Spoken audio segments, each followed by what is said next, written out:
ऐसी ही बेहतरीन कहानियाँ सुनने के लिए केपी नॉवल चैनल को लाइक, शेयर और सब्सक्राइब करें। आने वाली कहानियों के बारे में जानने के लिए हमारे टेलीग्राम से जुड़ें। लिंक डिस्क्रिप्शन में है। Invincible divine destiny selection system, अध्याय 141। अब उसके पास 12,150 भाग्य बिंदु हैं। 4,000 भाग्य बिंदुओं के प्रत्येक सेट के साथ कोई व्यक्ति गॉड स्पाई दायरे के एक स्तर को आगे बढ़ा सकता है। गॉड स्पाई चरण 4, गॉड स्पाई चरण 5, गॉड स्पाई चरण 6। 12,000 भाग्य बिंदुओं के उपयोग के साथ चू युआन ने स्पष्ट रूप से शून्य से एक अत्यंत शक्तिशाली ऊर्जा को अपने अंदर प्रवाहित होते हुए महसूस किया, जिसने उसके दायरे को सीधे गॉड स्पाई चरण 6 तक बढ़ा दिया। उसकी ताकत। अंधेरे के राजा ने अचानक चू युआन की असाधारण शक्ति को महसूस किया। उसका चेहरा बदल गया, जैसे कि अभी उसके पास जो शक्ति थी वह केवल एक छोटा ज्वालामुखी था, जो अब एक विशाल ज्वालामुखी में फट गया था, और यहाँ तक कि उसे भी दमन की भावना महसूस हुई। क्या हो रहा है? अपनी सारी बुद्धि के साथ वह इसका पता नहीं लगा सका। अंधकार, क्या तुम अभी भी लड़ने की हिम्मत रखते हो? उदासीन भाव से चू युआन ने अपने भाग्य के 150 अंकों को छोड़कर बाकी सब खर्च कर दिया था। उसके विचार बिल्कुल स्पष्ट थे। लड़ो, क्यों नहीं? उसके पीछे करोड़ों लोग थे, अंधेरे का राजा कैसे नहीं लड़ सकता था? अगर वह डर के मारे पीछे हट जाता तो लोगों के दिलों में उसकी बनाई अजेयता की छवि तुरंत ढह जाती, जिससे उसकी कमजोरी की स्थायी छाप रह जाती। अगर वह पीछे हटता तो वह रसातल में गिर जाता। भले ही चू युआन बेहद रहस्यमय लगे, उसे आगे बढ़ना चाहिए, पीछे हटने के बजाय एकताई तक लड़ना पसंद है। हमारे राजा ने लड़ाई शुरू कर दी है। अंधेरे के शाही शहर के सभी लोगों को उम्मीद थी कि उनका राजा चू युआन को मार सकता है। अंधकार का दानव देवता, ये राष्ट्रीय भाग्य शक्ति का अंतिम उपयोग था। अंधेरे के राजा की शक्ति से प्रेरित अंधेरे के शाही राजवंश का राष्ट्रीय भाग्य एक जबरदस्त दानव देवता में बदल गया। उत्सर्जित शक्ति स्वयं अंधकार के महान सम्राट से भी अधिक शक्तिशाली थी, जो संपूर्ण अंधकार साम्राज्य की आस्था का प्रतिनिधित्व करती थी।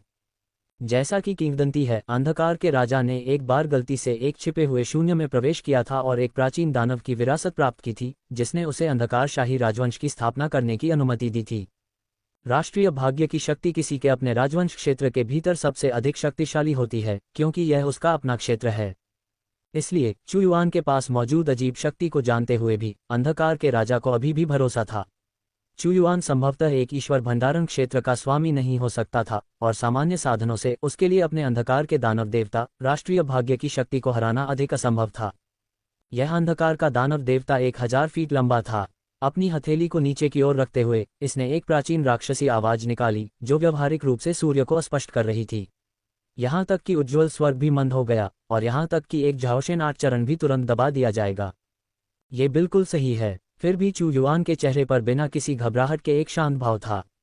एक दहाड़ के साथ अंधेरे के दानव देवता की हथेली की छाप ने उसे पूरी तरह से ढक लिया, और धरती को हिला देने वाले कोलाहल के बीच आग की एक डोरी निकली, उसके बाद लपटों का एक समुद्र। ये फेंतियान बैनर की ज्वाला थी, जो अंधेरे शाही राजवंश के राष्ट्रीय भाग्य को जला रही थी। ये है। अंधेरे का राजा भयभीत था, उसकी आंखें सिकुड़ गईं। यह एक दिव्य कलाकृति है। आप वास्तव में एक दिव्य कलाकृति के मालिक हैं। दिव्य कलाकृतियां अत्यंत दुर्लभ हैं, यहाँ तक कि पूरे हैंगिंग वॉर्ड क्षेत्र में भी वे एक खजाना हैं। उनके अंधेरे राजवंश 1000 से अधिक वर्षों से स्थापित होने के बाद केवल कुछ दिव्य कलाकृतियां हैं। यहाँ तक कि 5 सितारों के प्राचीन देश में भी बहुत अधिक दिव्य कलाकृतियां नहीं थीं। ऐसे खजानों को संचालित करने के लिए एक ईश्वरीय पद के नियमों की आवश्यकता होती है। हालांकि आपका राष्ट्रीय भाग्य दुर्जय है, मेरे पास एक दिव्य कलाकृति है जिसमें आपकी राक्षसी शक्ति को प्रतिबंधित करने के लिए ज्वाला की शक्ति है। भावशून्य चेहरे के साथ चू युआन ने अंधेरे के दानव देवता को देखा। उसकी आंखों में 2 लपटें थीं। फेंतियान बैनर की लौ एक बार फिर उसके द्वारा लहराई गई। लपटों ने समुद्र को जला दिया और उबाल दिया। तुरंत आग के इस समुद्र ने अंधेरे शाही राजवंश के ऊपर पूरे आकाश को ढक लिया। दिव्य कलाकृति की शक्ति भयानक है। उसके आने से पहले चू युआन ने पहले ही यह अनुमान लगा लिया था कि राजा उससे निपटने के लिए राष्ट्रीय भाग्य का सहारा लेगा। हालांकि उसके पास फेंतियान बैनर की ज्वाला थी, जो सभी राक्षसी शक्तियों को नियंत्रित करने वाली अत्यंत मर्दाना शक्ति थी। अपने ईश्वर जासूसी चरण 6 के साथ फेंतियान बैनर की ज्वाला की शक्ति पहले की तुलना में कई गुना अधिक मजबूत थी। उसने इसका उपयोग अंधकार शाही राजवंश के राष्ट्रीय भाग्य का मुकाबला करने के लिए करने की योजना बनाई। उसके युद्ध देवता की मुट्ठी भी फट गई थी। वह भी एक दिव्य कलाकृति थी, लेकिन इस बार यह एक शुद्ध शक्ति थी, बिना किसी छल के। वह सीधे अंधेरे के विशाल दानव देवता को पकड़ने में सक्षम था, और सभी की नज़र में ऐसा लग रहा था जैसे उसने इसे आधे में विभाजित कर दिया हो। राष्ट्रीय भाग्य फिर से इकट्ठा हो गया था, लेकिन फेन तियान बैनर की लपटें पहले ही जल चुकी थीं। इस समय अंधेरे के राजा का चेहरा अविश्वसनीय रूप से अस्वस्थ लग रहा था। फेन तियान बैनर की ज्वाला की विनाशकारी शक्ति ने व्यावहारिक रूप से उसके राष्ट्रीय भाग्य को बर्बाद कर दिया था, और वह ये भी बता सकता था कि इस आदमी के सुनहरे हाथों की जोड़ी साधारण नहीं थी। ऐसे प्रतिद्वंद्वी का सामना करते हुए एक भी गलत कदम घातक परिणाम की ओर ले जा सकता था। स्वर्ग का विनाश। इस समय उसके चेहरे पर एक भयानक भाव उभर आया। अचानक उसके हाथ से ठंडे और थरथराते काले पंजे निकले। यह उसका जीवन चोरी हुक था, जिसे राष्ट्रीय शक्ति से बनाया गया था, और यह एक दिव्य कलाकृति थी। स्वर्ग के विनाश की तकनीक में इस्तेमाल किए गए जीवन चोरी हुक से ऐसा लग रहा था जैसे शून्य को चीर दिया गया हो।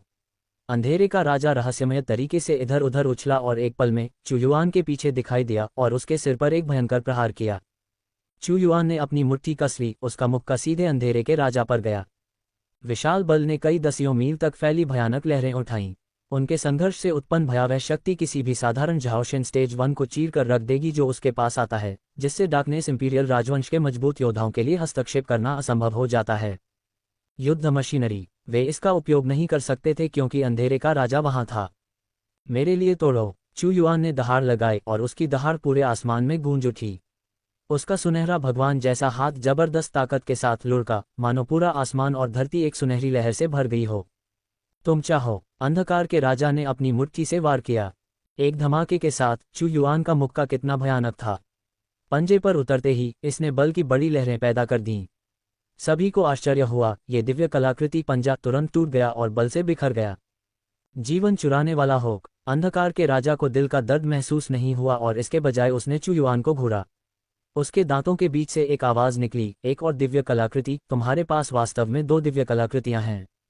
दिव्य कलाकृति। यह एक भयानक रूप से शक्तिशाली दिव्य कलाकृति थी। पूरे हैंगिंग वॉर्ड क्षेत्र में केवल उन शक्तिशाली 4 सितारा शाही राजवंशों के पास 2 दिव्य कलाकृतियां थीं। कलाकृतियां अब राष्ट्रीय भाग्य फेन तियान बैनर की लौ से बाधित है। उसकी दिव्य कलाकृति भी नष्ट हो गई। अपने शांत व्यवहार के साथ भी वह इस समय अपने चेहरे पर घबराहट का संकेत दिखा रहा था। विनाश। धमाका। सुनहरे और लाल समुद्रों के बीच में चू युआन की हथेली लगातार हमला कर रही थी, महान स्लैशिंग तकनीक का उपयोग कर रही थी। सुनहरी रोशनी की किरणें चारों ओर फैली हुई थीं, लुढ़कती हुई शक्ति गर्जना कर रही थी। उन सभी ने अंधेरे के राजा को घेर लिया। मार्शल सम्राट, मुझे विश्वास नहीं है कि आप आज मुझे मार सकते हैं। शाही राजवंश का भाग्य। अंधेरे के राजा ने बेरहमी से अंधेरे के दानव देवता को एक विशाल मुट्ठी में बदल दिया। चू युआन की ओर भयंकर मुक्का मारा। इस तरह के भयंकर मुक्के से आग का समुद्र भी 2 भागों में विभाजित हो गया, अस्थायी रूप से बाधा के रूप में कार्य करने में असमर्थ। और इस समय अंधेरे के राजा को वास्तव में डर लगा और वह तेजी से पीछे हट गया। दिव्य सिंहासन मोहर। इसी क्षण चू युआन ने अपना हाथ हिलाया और दहाड़ के बीच दिव्य सिंहासन मोहर ने अंधेरे के राजा के भागने के मार्ग को अवरुद्ध कर दिया। तुरंत एक डोमेन बल ने उसे ऐसा महसूस कराया जैसे वह दलदल में गिर गया हो, खुद को बाहर निकालने में असमर्थ हो। रहस्यवादी आत्मा पंख। 5 सेकंड के लिए शून्य को खोलते हुए। अंतहीन उत्पत्ति। हमला। अनंत मूल। चू युआन एक मूल देवता की तरह लग रहा था जो अराजकता से उभरा था, सृजन की शक्ति लेकर, और उसकी मुट्ठी ने सभी शुरुआतों के उत्पीड़न को झेला, सीधे ब्लैक मिंग सम्राट की ओर प्रहार किया। क्या हो रहा है? मेरी शक्ति। ब्लैक मिंग सम्राट ने खुद को अनंत मूल में डुबो दिया, खोया हुआ लग रहा था, बिना किसी सहायता के एक अनाथ की तरह दहाड़ते हुए। मैं ब्लैक मिंग सम्राट हूं, मेरा साम्राज्य विशाल है, मैं हारूंगा नहीं। उसने अपने संघर्षों और दहाड़ के बीच अपने जीवन की सबसे मजबूत चाल को बुलाया, एक दानव भगवान में बदल गया। उसका शाही लबादा बिखर गया, प्राचीन राक्षसी पैटर्न प्रकट हुए, यहां तक कि उसकी त्वचा भी गहरे काले रंग में बदल गई, अविश्वसनीय रूप से भयानक हो गई। चटकना। उसकी त्वचा फट गई और उसका खून काले रंग के निशान के साथ बह गया। उसकी 2 पसलियों की हड्डियां हड्डी के स्पर्श में बदल गईं, जो उसकी पीठ को छेदती हुई निकल गईं, और अत्यधिक दर्द ने उसे जोर से दहाड़ने पर मजबूर कर दिया। चलो जुआ खेलते हैं, ये जीवन और मृत्यु का मामला है। दानव भगवान में बदलना उसका अंतिम उपाय था। अगर यह चू युआन के खिलाफ भी काम नहीं करता तो उसका भाग्य हमेशा के लिए खत्म हो जाना होता। उसका शानदार जीवन हवा में गायब हो जाता, इतिहास में धूल का एक कण बन जाता। लेकिन चू युआन के शरीर के भीतर अनंत उत्पत्ति की सांस बह निकली। इस मुक्का ने एक विशाल भंवर का निर्माण किया जिसमें आकाश और पृथ्वी को निगलने की क्षमता थी। उत्पत्ति की शक्ति भक्षण तकनीक के साथ मिलकर एक अकल्पनीय शक्ति का निर्माण करती है। उसके द्वारा उठाए गए हर कदम में असीम अधिकार के साथ एक जबरदस्त प्रभुत्व था। धमाका। भंवर को लेकर चू युआन ने ब्लैक मिंग सम्राट पर भयंकर प्रहार किया। यह अंतिम निर्णय था, एक अप्रतिरोध्य शक्ति जिसने ब्लैक मिंग सम्राट को पूरी तरह से घेर लिया। नहीं, ब्लैक मिंग सम्राट ने अपनी अंतिम दहाड़ लगाए। कोई भी संघर्ष बेकार था क्योंकि उसकी मृत्यु पहले से ही तय थी। उत्पत्ति की शक्ति ने सीधे ब्लैक मिंग सम्राट को रक्त के बादल में बदल दिया। भक्षण तकनीक ने फिर इसे भस्म कर दिया। ब्लैक मिंग सम्राट से प्राप्त रक्त को भक्षण फल में बदल दिया। बिना चू युआन ने इसे पहले परिष्कृत किया क्योंकि यह उसके लिए उपयोगी नहीं था। ब्लैक मिंग सम्राट मारा गया है। वह अपने ही शाही शहर में मर गया। पूर्ण मौन। इस क्षण स्वर्ग और पृथ्वी में अचानक शांति छा गई। शाही शहर के निवासी सभी अचंभित थे। उनके अजेय सम्राट को मार दिया गया है, पीछे कोई शव नहीं छोड़ा गया है। ब्लैक मिंग सम्राट के गिरने के साथ उनके राजवंश से संबंधित आभा तेजी से खत्म होने लगी। पूरे राजवंश के ऊपर का आसमान ढह गया। सम्राट की मृत्यु को देखना लोगों की आस्था के लिए एक बड़ा झटका था। शाही शहर के भीतर पागलों की तरह दहाड़ें गूंज उठीं। दावू के अजेय योद्धा जल्द ही ब्लैक मिंग राजवंश में कदम रखेंगे। जो समर्पण करेंगे वे जीवित रहेंगे और जो विरोध करेंगे वे मर जाएंगे। चू युआन की आवाज़ पूरे ब्लैक मिंग राजवंश में गूंज उठी। वह प्राचीन सम्राट युद्ध रथ पर सवार हुआ, जिसके साथ अंतहीन बिजली चमक रही थी, जिससे वह बेहद गरिमा में दिख रहा था। उसकी अजेय छवि शाही शहर में हर किसी की आत्मा में गहराई से अंकित थी। ब्लैक मिंग राजवंश अराजकता में डूब गया था। इस समय चू युआन ने कोई कदम नहीं उठाया, बल्कि सीधे प्राचीन सम्राट युद्ध रथ में चला गया। हालांकि उसने ब्लैक मिंग सम्राट को मार डाला था, लेकिन ब्लैक मिंग राजवंश अभी पूरी तरह से नष्ट नहीं हुआ था। वे निश्चित रूप से एक नया उत्तराधिकारी चुनेंगे, लेकिन सम्राट की मृत्यु के साथ राजवंश बहुत अराजकता में था और शीर्ष स्तरीय ताकतवरों की धमकी की कमी थी। चू युआन के लिए अपनी सेना के साथ ब्लैक मिंग राजवंश को जीतने का यह एक शानदार अवसर था। राष्ट्र का विनाश करने के लिए युद्ध की कमान संभालने के लिए वफादारी और बहादुरी मंत्री को नियुक्त करें। शेनवू सेना को अग्रिम मोर्चे पर नियुक्त करें और ब्लैक मिंग राजवंश के डार्क स्प्रिंग्स शहर से लेकर इंपीरियल शहर तक सीधे हमला करें। 5 एलिमेंट्स कोर को वामपंथी मोहरा के रूप में नियुक्त करें। वे ब्लैक मिंग राजवंश के बाएं विंग पर ग्रीन लीफ सिटी से हमला करेंगे और सीधे इंपीरियल सिटी की ओर बढ़ेंगे। बीस्ट कोर को दक्षिणपंथी मोहरा के रूप में नियुक्त करें। राजा ड्रैगन पावर जानवरों की 10 जनजातियों का नेतृत्व करेगा और black day city of black Ming राजवंश से सीधे इंपीरियल सिटी पर हमला करेगा। चू युआन के दावू में वापस आने के बाद उसने तुरंत ब्लैक मिंग राजवंश को नष्ट करने का पूरा आदेश दिया। उसने राष्ट्र का सफाया करने के लिए युद्ध में सीधे भाग नहीं लिया, क्योंकि उसने पहले ही ब्लैक मिंग सम्राट को मार डाला था, जिससे ब्लैक मिंग राजवंश अराजकता में डूब गया था। उस समय दावू द्वारा नियंत्रित शक्ति के साथ वे राष्ट्र का सफाया करने के लिए पूरी तरह से युद्ध शुरू कर सकते थे। चू युआन ने अपनी सेना को अपने कौशल का अभ्यास करने देने के लिए ब्लैक मिंग राजवंश का लाभ उठाया। भविष्य में यदि दावू हैंगिंग स्काई दायरे, यहाँ तक कि अनंत दुनिया पर शासन करना चाहता है, तो उन्हें अनगिनत युद्धों का अनुभव होगा। उसकी 5 तत्व कोर अभी हाल ही में बनाई गई थी और उसे युद्धों से अभ्यास की आवश्यकता थी। हालांकि ब्लैक मिंग सम्राट को चू युआन ने मौके पर ही मार डाला था, लेकिन हजारों वर्षों से स्थापित ब्लैक मिंग राजवंश ने आसानी से हार नहीं मानी। राष्ट्र के कुछ महान योद्धा नए उत्तराधिकारी के आदेश के तहत उन्होंने बड़ी सेना को दावू सेना के खिलाफ डटे रहने और बचाव करने की अनुमति दी। अग्रिम पंक्ति का युद्ध बेहद क्रूर था। आखिरकार यह एक 3 सितारा राजवंश था, जो डाकियन जैसे 1 सितारा राजवंश से अतुलनीय था। ब्लैक मिंग राजवंश के विभिन्न स्थानों पर युद्ध के धुएं थे। दावू के 32वें वर्ष में अप्रैल, ब्लैक मिंग राजवंश के खिलाफ युद्ध 3 से 4 महीने से चल रहा है। सभी शहरों पर या तो विजय प्राप्त कर ली गई है या उन्होंने आत्मसमर्पण कर दिया है। अब ब्लैक मिंग राजवंश में केवल अलग थलग शाही शहर बचा था। शाही शहर ने ब्लैक मिंग राजवंश के अंतिम योद्धाओं को इकट्ठा किया। ये सभी लोग मौत से लड़ने के लिए दृढ़ थे। आखिरकार जो लोग आत्मसमर्पण करना चाहते थे वे पहले ही आत्मसमर्पण कर चुके थे। केंद्रीय, बाएं और दाएं बलों ने एकजुट होकर ब्लैक मिंग इंपीरियल सिटी के खिलाफ अंतिम हमला किया। चू युआन ने दिव्य मशीन तोप के निर्माण में कभी ढील नहीं दी। सिस्टम स्पेस लगातार दिन रात इसे तैयार कर रहा था। लेवल 2 डिवाइन मशीन तोपों, जिनकी कुल संख्या 10,000 थी, का इस्तेमाल इस युद्ध में देश को खत्म करने के लिए किया गया था।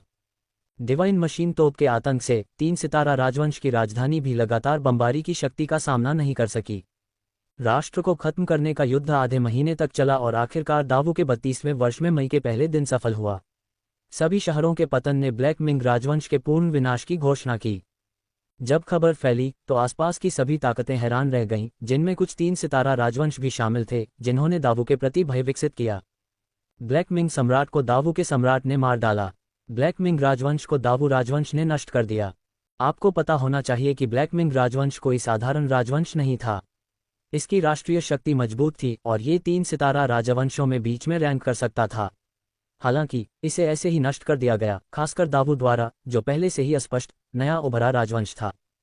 चू युआन ने उनके सदमे और डर को देखा और वह बस ठंडे स्वर में हंसा। महाराज, मैं आपको रिपोर्ट करता हूं कि एक अयोग्य सेवक के रूप में मैंने सेना का नेतृत्व किया है और ब्लैकमिंग इंपीरियल सिटी पर विजय प्राप्त की है, ब्लैकमिंग का सफाया कर दिया है। सभी कब्जे वाली संपत्ति को समान रूप से प्रबंधित किया गया है, सभी पकड़े गए लोगों को आपके निर्देशों के अनुसार कैद किया गया है, रास्ते में आने वाले शहरों को 6 विभागों द्वारा प्राप्त किया गया है, आध्यात्मिक तत्व चावल वितरित करने के लिए लोगों को भेजा गया है, दावू के कानूनों की घोषणा की गई है और अब हम लोगों के दिलों को आसानी से जीतने के लिए काम कर रहे हैं। थोड़े समय बाद ब्लैकमिंग के लोग हमारे दावू के लोग होंगे। लियू कियानफू ने अपनी रिपोर्ट पेश की। आपने मेरी उम्मीदों को निराश नहीं किया है और यह सेनाओं के निर्माण में मेरे द्वारा किए गए भारी खर्च के लायक है। चू युआन ने रिपोर्ट प्राप्त की, दिल खोलकर हंसा। शुरुआत में ब्लैकमिंग सम्राट को मारने के अलावा बाकी सब कुछ लियू कियानफू और अन्य लोगों द्वारा किया गया था। डिंग, ये पता चला है कि मेजबान देश की शक्ति और प्रतिष्ठा 3 सितारा राजवंश में अपग्रेड करने के लिए पर्याप्त है। क्या आप 3 सितारा राजवंश में अपग्रेड करना चाहते हैं? विकल्प 1, 3 सितारा राजवंश में अपग्रेड करें और 300 भाग्य अंक प्राप्त करें। विकल्प 2, अभी 3 सितारा राजवंश में अपग्रेड न करें और 300 भाग्य अंक प्राप्त करें। चू युआन की निगाहें सख्त हो गईं। हेमिंग साम्राज्य को खत्म करने के बाद सिस्टम ने अप्रत्याशित रूप से इस विकल्प को सामने ला दिया था। ऐसा कुछ नहीं हुआ था जब उसे 2 सितारा में पदोन्नत किया गया था। वह अच्छी तरह से जानता था कि उसकी राष्ट्रीय शक्ति 3 सितारों तक पहुंच गई थी, लेकिन उसकी प्रतिष्ठा नहीं। बहुत शक्तिशाली होने के बावजूद अज्ञात बने रहना।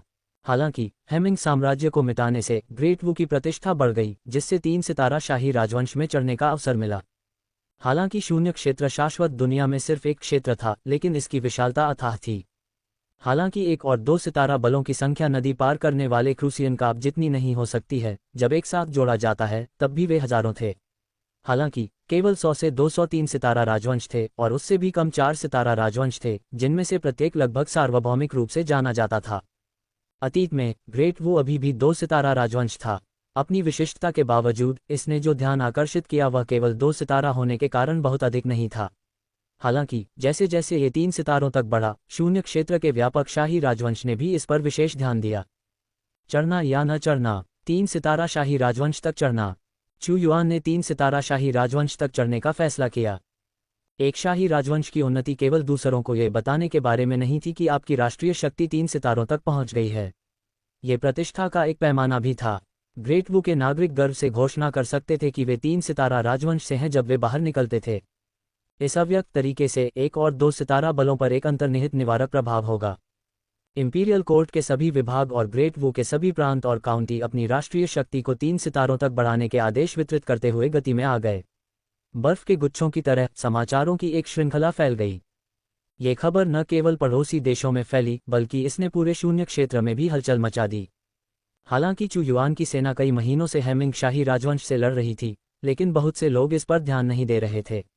शून्य क्षेत्र की विशालता और इसके लगातार युद्धों को देखते हुए बहुत से लोगों ने कल्पना भी नहीं की थी कि हेमिंग शाही राजवंश इतनी आसानी से समाप्त हो जाएगा। हालांकि ग्रेट वू से मिली खबर ने घोषणा की कि हेमिंग शाही राजवंश समाप्त हो गया है। ये कैसे संभव हो सकता है? हेमिंग शाही राजवंश समाप्त होने से पहले केवल कुछ महीने ही चला था। क्या ग्रेट वू हाल ही में 2 सितारों तक नहीं चढ़ा था? वे इतनी जल्दी 3 सितारों तक कैसे पहुंच गए? गहन विरासत वाले कई देशों को सदियों के भीतर 3 सितारा तक पहुंचने में कठिनाई होगी, तो वास्तव में इस ग्रेट वू की उत्पत्ति क्या है? इसमें कोई गलती नहीं है। कई दल जांच करने गए हैं और वास्तव में हेमिंग शाही राजवंश का सफाया हो चुका है। हेमिंग का शाही शहर अब ग्रेट वू के झंडे से भरा हुआ है। ग्रेट वू के संस्थापक सम्राट का निधन हो चुका है। नए शासक मार्शल सम्राट चू युआन हैं। उनके सिंहासन पर बैठने के कुछ ही वर्षों के भीतर ग्रेट वू साम्राज्य 1 सितारे से 3 सितारों तक पहुंच गया, एक ऐसा कारनामा जो शायद ही कभी देखा गया हो। इसके अलावा हेमिंग के खिलाफ लड़ाई में कई पौराणिक जानवरों सहित कई दिव्य प्राणी उभरे। कुछ ही दिनों में खबर दूर दूर तक फैल गई थी। 1 से 3 सितारों तक की छलांग कुछ ही वर्षों में हासिल की गई थी, एक ऐसी गति जो शून्य क्षेत्र में व्यवहारिक रूप से अनसुनी थी। परिणामस्वरूप सभी का ध्यान चू युआन पर केंद्रित हो गया, लेकिन किसी को भी संदेह नहीं था कि ग्रेट वू द्वारा झूठी खबर फैलाई गई थी। हेमिंग शाही राजवंश के पतन की खूनी सच्चाई उनके सामने उजागर हो गई थी। जब बाहरी दुनिया इस पर चर्चा कर रही थी, तब पूरा ग्रेट वू राजवंश खुशी के माहौल से भर गया था। हेमिंग शाही राजवंश के राष्ट्रीय खजाने से प्राप्त खजानों की महत्वपूर्ण संख्या के कारण दरबार असाधारण मात्रा में संसाधनों को वितरित करने में सक्षम था। डिंग, मेजबान ने चयन कर लिया है। ग्रेट वू की राष्ट्रीय शक्ति 3 सितारों तक बढ़ गई है, जिससे 300 डेस्टिनी पॉइंट प्राप्त हुए हैं। डिंग, राष्ट्रीय शक्ति को 3 सितारों तक आगे बढ़ाने पर 30,000 डेस्टिनी पॉइंट्स, एक gang metal slaying god flag X1, एक दिव्य क्षमता फल X1, दूसरा इनलेई गुफा खजाना नक्शा X1 प्राप्त करने के लिए बधाई होस्ट। 3 सितारा राजवंश में उन्नति के लिए अतिरिक्त पुरस्कार भी हैं। 2 सितारा की उन्नति ने इसे ट्रिगर भी नहीं किया। ऐसा लगता है कि सिस्टम भी मानता है कि 2 सितारे सिर्फ एक गैर मुख्यधारा राजवंश हैं। केवल 3 सितारा ही एक ताकत माना जाता है। चू युआन का चेहरा एक बड़ी मुस्कान के साथ चमक उठा। इसका मतलब ये होगा कि जैसे जैसे शाही राजवंश भविष्य में एक सितारा स्तर को ऊपर उठाएगा, वह इनाम के रूप में बड़ी संख्या में भाग्यान प्राप्त करने में सक्षम होगा। गेंग मेटल स्लेइंग गॉड फ्लैग, एक शीर्ष स्तरीय दिव्य कलाकृति। प्राचीन मार्शल सम्राटों में से एक सम्राट गेंगजिन द्वारा गढ़ा गया, जिसमें शैतानों और देवताओं का सफाया करने की ताकत थी। दिव्य कलाकृति कौशल। गेंग मेटल स्लेइंग गॉड भारी मन के साथ आगे बढ़ता है, अनगिनत भेदी सुनहरी रोशनी के साथ फट जाता है। गेंग मेटल आर्ट का आह्वान करके प्रवर्धित शक्ति प्राप्त की जा सकती है। जैसे ही चू युआन ने लापरवाही से अपना हाथ हिलाया, एक सुनहरा झंडा वाला एक खंभा तुरंत उभरा, जैसे कि अरबों सुनहरी किरणें एक साथ मिल रही हों, और गेंग मेटल शब्द झंडे के चेहरे पर उकेरे गए थे। यिनलेई गुफा का खजाना नक्शा, नक्शा 2/5 इकट्ठा करें यिनलेई गुफा को खोलने के लिए खजाने के नक्शे। क्या शानदार झंडा है। चू युआन मदद नहीं कर सका लेकिन चिल्लाया। एक दिव्य क्षमता फल भी था। इसके प्रभावों के बारे में चू युआन पहले से ही स्पष्ट था। अब उसकी प्राथमिक चिंता ये थी कि वह किस दिव्य क्षमता को बढ़ाएगा। महान युद्ध तकनीक। अन्य महान तकनीकों की तुलना में महान युद्ध तकनीक को उन्नत करने से होने वाली शक्ति में वृद्धि सभी पहलुओं में फैली हुई थी। जैसे ही उसने दिव्य क्षमता फल का सेवन किया, चू युआन युद्ध के महासागर में उड़ता हुआ प्रतीत हुआ, प्राचीन काल के युद्ध के मैदान को देखा, भयानक लड़ाई की इच्छा का अनुभव किया। अनगिनत शक्तिशाली एक दूसरे का वध कर रहे थे और युद्ध में अपराजय होने के भयानक विश्वास को महसूस कर रहे थे। लड़ाई में सभी बाधाओं को जीत रहे थे। महान युद्ध तकनीक युद्ध के लिए पैदा हुई। जब दिव्य क्षमता फल का प्रभाव खत्म हो गया, तो चू युआन की महान युद्ध तकनीक भी आगे बढ़ गई। डिंग, महान युद्ध तकनीक उन्नत हो गई है। मेजबान ने युद्ध उन्मादी राजा की उपाधि अर्जित की है। युद्ध उन्मादी राजा, युद्ध उन्मादी आदमी से एक उन्नयन। युद्ध में एक राजा युद्ध राजा की 9 शैलियों को समझता है। प्रत्येक शैली पिछले की तुलना में अधिक शक्तिशाली है, 9वें स्ट्रोक तक जमा होती है, इसलिए स्वर्ग और पृथ्वी में कोई राजा नहीं की शक्ति का विस्फोट होता है। युद्ध उन्मादी आदमी युद्ध उन्मादी राजा में उन्नत हो गया, और यहाँ तक कि युद्ध 7 शैलियाँ भी युद्ध राजा 9 शैलियों में उन्नत हो गई थीं। 7वीं शैली की शक्ति पहले से ही भयानक थी। 9वीं शैली की शक्ति सीधे हेमिंग राजा जैसे विरोधियों का सफाया भी कर सकती थी। चू युआन ऊर्जावान था, उसका निर्णय सटीक था। वर्तमान में मेरी स्थिति केवल ईश्वर क्षेत्र में झांकने के 6ठे स्तर पर है। बस इसे सीधे ईश्वर क्षेत्र में झांकने के 10वें स्तर पर अपग्रेड करें। डेस्टिनी पॉइंट्स जलाओ, 4 लेवल अपग्रेड करो। ईश्वरीय क्षेत्र में झांकने में 7वां, ईश्वरीय क्षेत्र में झांकने में 8वां, ईश्वरीय क्षेत्र में झांकने में 9वां, ईश्वरीय क्षेत्र में झांकने में 10वां। इस समय चू युआन ने अचानक अपने आसपास के शून्य में ऊर्जा का एक बहुत ही शानदार उछाल महसूस किया। यह एक अंतहीन व्यापक लहर के रूप में दिखाई दिया, जो इतनी शुद्ध ऊर्जा लेकर उसके शरीर में बह गई। यह ऊर्जा एक आदान प्रदान के माध्यम से प्राप्त हुई लगती थी। चू युआन ने शून्य की विशालता में पूर्व निर्धारित कर्म की नदियों से इस ऊर्जा को खींचने के लिए डेस्टिनी पॉइंट्स का उपयोग किया। ये किसी प्रकार की शक्ति का आदान प्रदान है। चू युआन ने इस परिवर्तनकारी ऊर्जा का ध्यानपूर्वक आनंद लिया। 16,000 पॉइंट्स का उपभोग करने के बाद उसकी स्थिति ईश्वरीय क्षेत्र में झांकने में 10वें स्तर तक बढ़ गई थी। प्रबुद्ध ईश्वरीय क्षेत्र में प्रवेश करने के लिए वह आगे बढ़ने के लिए डेस्टिनी पॉइंट्स का उपयोग नहीं कर सकता था। शाही राजवंश के 3 सितारों तक पदोन्नति ने चू युआन को बहुत लाभ पहुंचाया। इसने सीधे तौर पर ईश्वरीय क्षेत्र में प्रवेश करने में उसकी रैंक को 10वें स्तर तक बढ़ा दिया, जो कि प्रबुद्ध ईश्वरीय क्षेत्र में प्रवेश करने और अपने दिव्य मार्ग को रोशन करने से बस एक कदम दूर था। शाही तलवार की बढ़ी हुई विशेषताओं के साथ चू युआन अपनी दिव्य रैंकिंग के मामले में अकेले ही 10वें स्तर के प्रबुद्ध देव क्षेत्र के लोगों जितना ही शक्तिशाली है। अपने पास उपलब्ध विभिन्न उपायों के साथ वह गुप्त देवत्व के क्षेत्र में शक्तिशाली लोगों से भी निपट सकता है। अब सबसे महत्वपूर्ण कार्य प्रबुद्ध देव क्षेत्र में प्रवेश करना और शेष भाग्य बिंदुओं का उपयोग करके इस छोटे क्षेत्र में छलांग और सीमा से आगे बढ़ना है। एक आदेश तैयार करें। मेरा आदेश जारी करें। उन्मूलन के इस युद्ध में योगदान देने वाले सभी लोगों को भव्य रूप से पुरस्कृत किया जाना है। वफादार वीरता मार्क्विस ने कई वर्षों तक साम्राज्य की समर्पित सेवा की है। उसे राजा की उपाधि प्रदान करें, उसे वफादार वीरता राजा की उपाधि प्रदान करें। जहां तक भगवान मार्शल आर्मी, 5 प्रमुख सेनाओं और बीस्ट कोर का सवाल है, उनकी सैन्य योग्यता के आधार पर उन्हें पदोन्नत और प्रतिष्ठित किया जाना है। जितना अधिक योगदान होगा उतना ही उन्हें महान वू के भाग्य का आशीर्वाद मिलेगा। चू युआन का आदेश हेमिंग इंपीरियल सिटी में दूर स्थित प्रत्येक सेना को जारी किया गया था। खजाने के नक्शे का नाम यिनलेई गुफा में समायोजित किया गया है ताकि अंदर के खजाने को ठीक से दर्शाया जा सके। गुणों के लिए पुरस्कार, दोषों के लिए दंड। मानव हृदय जटिल है, नियंत्रण की कला कठिन लग सकती है, लेकिन कभी कभी यह बहुत सरल हो सकती है। पुरस्कार और दंड के बीच स्पष्ट अंतर सबसे बुनियादी है, और इस युद्ध में सबसे बड़ा योगदानकर्ता लू कियानफू है। इसलिए चू युआन ने अपने मार्क्विसेट को राजा की उपाधि देने का फैसला किया और यहाँ तक कि शाही मुहर को धारण करते हुए खुद शाही फरमान भी लिखा। इस बार मैं व्यक्तिगत रूप से वफादार और बहादुर की उपाधि देना चाहता हूँ और तीनों सेनाओं को पुरस्कार देना चाहता हूँ। राजा की उपाधि देना एक महत्वपूर्ण घटना है और यह उसकी वफादार और विशिष्ट सेवा के लिए उचित से अधिक है। आखिरकार लू कियानफू को राजा बनाना उचित है। वह राज्य की स्थापना के लिए पिछले सम्राट से लड़ रहा था और अब चू युआन के साथ मिलकर उसे जीत लिया है। उसने बहुत पहले ही काफी पुण्य अर्जित कर लिया है। पूर्व सम्राट ने वफादार और बहादुर उपाधि को राजा की उपाधि से पुरस्कृत करने का इरादा किया था, लेकिन वह बहुत गंभीर रूप से घायल हो गया था, इसलिए उसे केवल मार्क्विस बनाया गया ताकि उसे ठीक होने का समय मिल सके। और चू युआन की राजा की उपाधि 3 सितारा शाही राजवंश में से एक है। फूलिंग, मेरे साथ ब्लैक एबिस सिटी चलो। चू युआन इस बार जी फूलिंग को भी साथ लेकर आया था।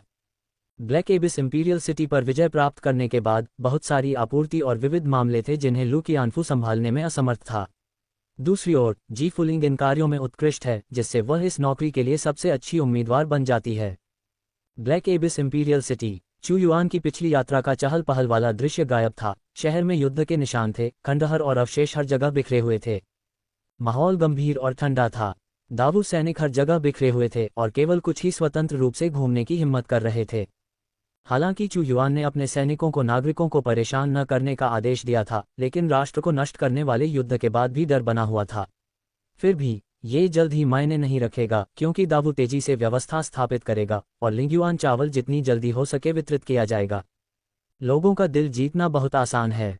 सबसे महत्वपूर्ण बात यह सुनिश्चित करना है कि उनके पास खाने और पहनने के लिए पर्याप्त हो। चू युआन ने न केवल उनकी ज़रूरतों को पूरा किया, बल्कि उन्हें लिंगयुआन चावल भी दिया, एक ऐसा अद्भुत अनाज जिसे खाने से व्यक्ति में विशेष योग्यताएं विकसित करने की क्षमता मिलती है। आपका सेवक आपका स्वागत करता है महाराज। प्राचीन सम्राट के रथ को आते देखकर लू कियानफू ने पहले ही खबर पाकर शहर के बाहर प्रतीक्षा करने के लिए बड़ी संख्या में लोगों को इकट्ठा कर लिया था। अधिकारियों और सैनिकों ने कड़ी मेहनत की है। आपने इस राष्ट्र विनाशकारी युद्ध में अच्छी लड़ाई लड़ी, जिससे मुझे बहुत खुशी हुई। चू युआन की हल्की आवाज गूंज उठी, हालांकि यह जोरदार नहीं थी, लेकिन इसमें एक अनूठा राजसी उपस्थिति थी। शहर में हर कोई सुन सकता था और महसूस कर सकता था जैसे कि वे किसी आदमी को नहीं, बल्कि आसमान की ओर देख रहे थे। अपनी विशिष्ट सेवाओं के लिए वफादार और बहादुर मार्क्विस को दावू का वफादार और बहादुर राजा बनाया गया है। चू युआन की घोषणा के साथ दावू के भाग्य के साथ एक गहरा बंधन तुरंत बन गया। धमाका। चू युआन की आवाज के साथ दूर से राष्ट्रीय भाग्य की एक विशाल लहर वफादार और बहादुर राजा पर उतरी। अपने महीनों के युद्ध के बावजूद, अपने राज्य को रोशन करने वाले भगवान के तीसरे स्तर तक बढ़ाने के बावजूद, इस समय वह सीधे रोशन करने वाले भगवान के छठे स्तर पर पहुंच गया। राष्ट्रीय भाग्य का आतंक। इस तरह ये राजवंश के भाग्य द्वारा बनाई गई शक्ति है, खासकर क्योंकि दावू एक 3 सितारा राजवंश है। ये निलंबित डोमेन में एक प्रमुख स्थान रखता है, जो और भी भयानक है। प्राचीन किंवदंतियों में एक शक्तिशाली दिव्य राजवंश का फरमान एक आम व्यक्ति को भगवान में बदल सकता है, उन्हें विशाल राष्ट्रीय भाग्य के साथ संप्रभु की सर्वोच्च शक्ति प्रदान कर सकता है। ये राष्ट्रीय नियति की शक्ति का सच्चा प्रदर्शन है। राजा की उपाधि वफादार और बहादुर को उनकी विशिष्ट सेवाओं के लिए प्रदान की गई, जिसे कई लोगों ने व्यापक रूप से स्वीकार किया। हालांकि चू युआन के दावू में सीधे देवत्व प्रदान करने की शक्ति नहीं है, लेकिन उसे कुछ मामूली स्तरों तक ऊपर उठाना काफी सरल है। और यह नई उपाधि के ठीक बाद है।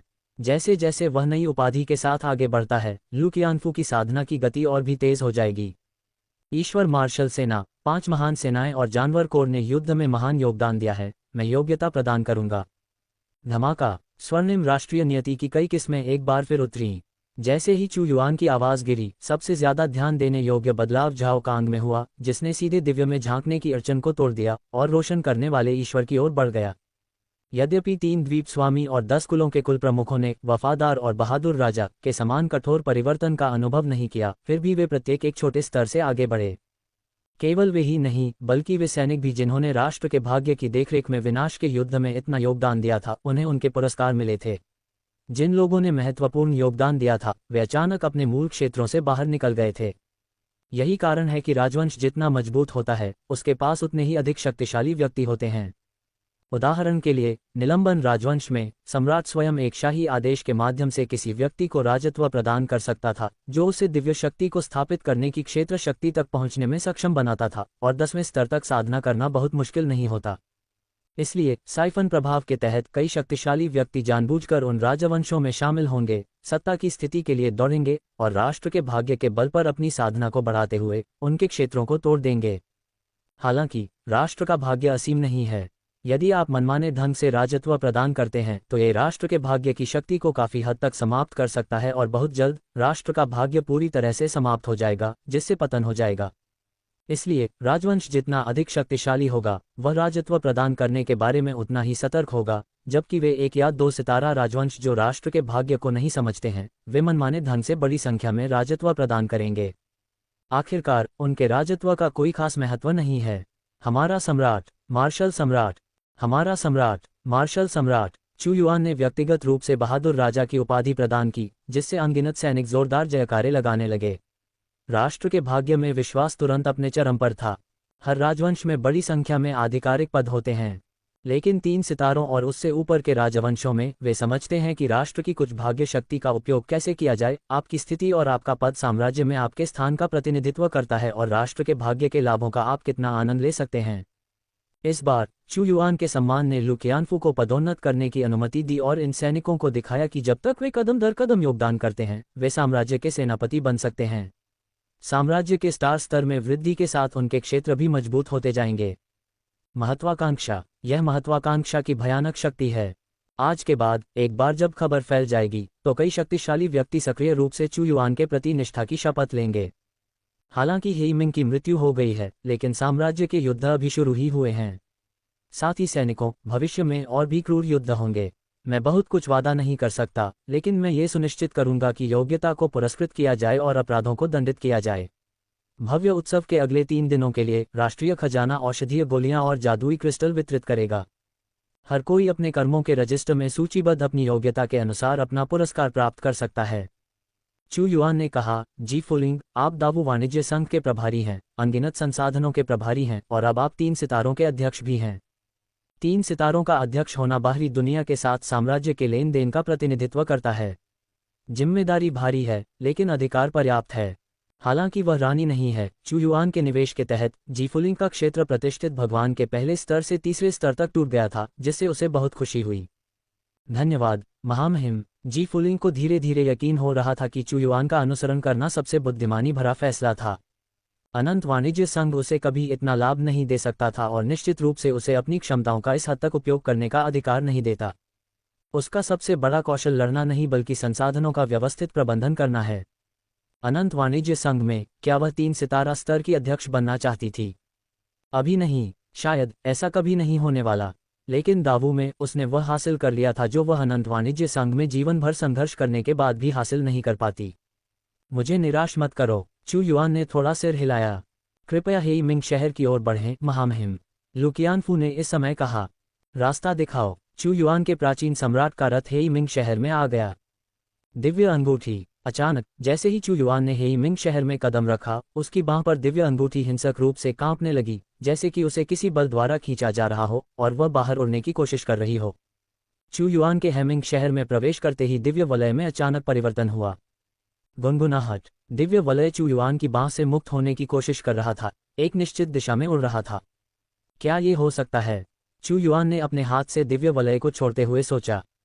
तुरंत दिव्य वलय हेमिंग महल की दिशा में उड़ गया, एक निश्चित स्थान पर रुक गया। वास्तव में मैं सही था। चू युआन ने हेमिंग महल के खंडहरों को देखा और कहा, प्राचीन शांग साम्राज्य में 3 दिव्य कलाकृतियां थीं जो राष्ट्र की रक्षा करती थीं, दिव्य वलय उनमें से एक थी। जब देश गिर गया तो तीनों कलाकृतियों को 3 अलग अलग स्थानों पर वितरित किया गया। ये हेमिंग महल हो सकता है जहां दूसरी राष्ट्रीय कलाकृति संग्रहित की गई थी। राजा वफादार और बहादुर, अपने आदमियों को इस क्षेत्र में खुदाई करने के लिए कहो। चू युआन ने आदेश दिया। हेमिंग महल का निर्माण शानदार था, जो इसके सहस्राब्दी इतिहास के अनुरूप था। इसके अलावा पूरा इंपीरियल शहर एक बड़े आकार की खनन नस के सामने खड़ा था, जो कि कियाजो से भी बड़ा था। दिव्य वलय द्वारा निर्देशित गहरी खुदाई ने हेमिंग पैलेस के नीचे एक विशाल प्राचीन शहर का पता लगाया, जो पिछले वाले के समान था। क्या यह 1 लाख साल पहले 5 स्टार इंपीरियल राजवंश का प्राचीन शांग शहर है? निर्माण के दौरान जीफुलिंग प्राचीन शहर के अंदरूनी हिस्से को देखकर आश्चर्यचकित रह गए। आध्यात्मिक ऊर्जा रिसाव में कुछ दिन लगेंगे। हम तब प्राचीन शहर में प्रवेश कर सकते हैं। चू युआन एक और प्राचीन शांग शहर की खोज करके बहुत खुश था। पिछली बार उसने शहर के भीतर पाए जाने वाले उल्कापिंड के महीन सोने का इस्तेमाल करके कई महान तोपें और दिव्य क्रॉसबो बनाए थे, जिससे विनाश का युद्ध बहुत आसान हो गया था। ब्लैक हेमिंग राजवंश की 1000 साल की निगरानी इस तथ्य के कारण थी कि हेमिंग सम्राट इस क्षेत्र को ड्रैगन की नस मानते थे और खनन पर रोक लगाते थे। उन्होंने केवल मैना क्रिस्टल गैस के धीमे निष्कर्षण की अनुमति दी। दूसरी ओर कियांजोऊ में मैना क्रिस्टल के निरंतर खनन के कारण संरचना में विसंगतियां दिखाई देने लगीं। अच्छा, जबकि हमने पिछली बार बड़ी मात्रा में युद्ध सामग्री हासिल की थी, वे 1 साल के बाद लगभग खत्म हो गई थीं। मेरे पास इनमें से कितने भी संसाधन हो, वे कभी भी पर्याप्त नहीं होते। अगर हम उल्कापिंड के महीन सोने से सभी क्रॉसबो तीर बनाते हैं, तो वे देवता भी इसका विरोध नहीं कर पाएंगे। कुछ दिनों बाद आध्यात्मिक ऊर्जा रिसाव समाप्त होने पर चू युआन प्राचीन शहर में प्रवेश कर गया। भूमिगत शहर का अंदरूनी हिस्सा पिछले वाले जैसा ही था, मानो उन्हें एक ही सांचे से तराशा गया हो। इसमें उल्कापिंड से प्राप्त बढ़िया सोना, कीमती औषधीय जड़ी बूटियां और कई तरह के हथियार और कवच भी बड़ी मात्रा में संग्रहित थे। चू युआन ने इन वस्तुओं को जीफुलिंग द्वारा एकत्रित और रिकॉर्ड किया था। एक सर्वोच्च दिव्य कलाकृति, आत्मा काटने वाली तलवार। अंतर केवल इतना था कि यहाँ संग्रहित सर्वोच्च दिव्य कलाकृति एक चमचमाती लंबी तलवार थी, जिसे आत्मा काटने वाली तलवार कहा जाता है। चू युआन ने जैसे ही इसे छुआ, उसे तुरंत जानकारी की एक धारा मिली। यह कोई आश्चर्य की बात नहीं है कि दसियों हजार साल पहले के इतने प्राचीन साम्राज्य में, यहाँ तक कि इसके एक भी खजाने में ऐसी वस्तुएं हैं जिन्हें 3 सितारा राजवंशों को भी खोजने में परेशानी होगी। जीफुलिंग ने खजानों की मात्रा पर आश्चर्य व्यक्त किया। खजानों की चकाचौंध से उसकी आंखें लगभग अंधी हो गईं, विशेष रूप से आत्मा काटने वाली तलवार, जो एक असाधारण तीक्ष्णता को प्रकट करती थी, मानो यह एक ही वार से किसी भी जादुई ढाल को चकनाचूर कर सकती हो। मैंने अनंत व्यापार संघ की प्राचीन पुस्तकों से पढ़ा है कि जब प्राचीन शांग साम्राज्य विनाश के संकट का सामना कर रहा था, तो उन्होंने 3 खजानों में कई खजाने जमा किए थे। पहले 2 केवल साइड खजाने थे। उनका मुख्य खजाना, जिसमें प्राचीन शांग साम्राज्य की एकत्रित की हुई और नसों से बना सबसे मजबूत आध्यात्मिक ईश्वर उपकरण है, अभी तक किसी को नहीं मिला है। जीफुलिंग ने कहा, इसके अलावा यह मुख्य खजाना है जो प्राचीन शांग साम्राज्य के अधिकांश संसाधनों को संग्रहित करता है। यदि हम इसे प्राप्त कर सकते हैं, तो हमारी राष्ट्रीय शक्ति निश्चित रूप से एक महत्वपूर्ण वृद्धि देखेगी। आध्यात्मिक ईश्वर उपकरण वास्तव में असाधारण है, लेकिन मेरे पास दिव्य अंगूठी और आत्मा काटने वाली तलवार है। शायद मैं कुछ जानकारी प्राप्त कर सकूं। आखिरकार प्राचीन शांग साम्राज्य ने उन्हें इस उम्मीद में संग्रहित किया था कि उन्हें किसी दिन फिर से खोला जाएगा। चू युआन को सबसे ज्यादा परवाह आध्यात्मिक ईश्वर उपकरण की नहीं थी, बल्कि जीफुलिंग द्वारा बताए गए प्रचुर संसाधनों की थी। एक साम्राज्य के विकास के लिए जबरदस्त संसाधनों की आवश्यकता होती है। चू युआन के अधीन महामहिम के साम्राज्य और हेमिंग राजवंश की संयुक्त जनसंख्या लगभग 140 से 50 अरब थी। कई राजवंशों के लिए संसाधन एक महत्वपूर्ण सीमा है। पर्याप्त संसाधनों के साथ तेजी से विकास संभव है। उसने अपना मन सक्रिय किया। अचानक दिव्य वलय और आत्मा काटने वाली तलवार की गूंज सुनाई दी और चू युआन की आत्मा में सूचना का एक अंश संचारित हुआ। शांग दायरे के निषिद्ध क्षेत्र के भीतर। चू युआन जानता था कि अब जो निलंबित क्षेत्र था उसे शांग क्षेत्र कहा जाता था, लेकिन यह निषिद्ध क्षेत्र कहाँ था, उसे अभी भी नहीं पता था। हम अब जा सकते हैं। इस भूमिगत प्राचीन शहर को सील किया जा सकता है। मन लिक्विड क्रिस्टल डालें, इस जगह को एक धन्य स्वर्ग में बदल दे जहां हर कोई खेती कर सकता है। इतने सारे युद्ध संसाधन एकत्र करने के बाद चू युआन ने तुरंत अमृत को परिष्कृत करना, महान तोपों का निर्माण करना तथा सिस्टम स्पेस के भीतर अन्य चीजों के अलावा दिव्य क्रॉसबो बनाना शुरू कर दिया।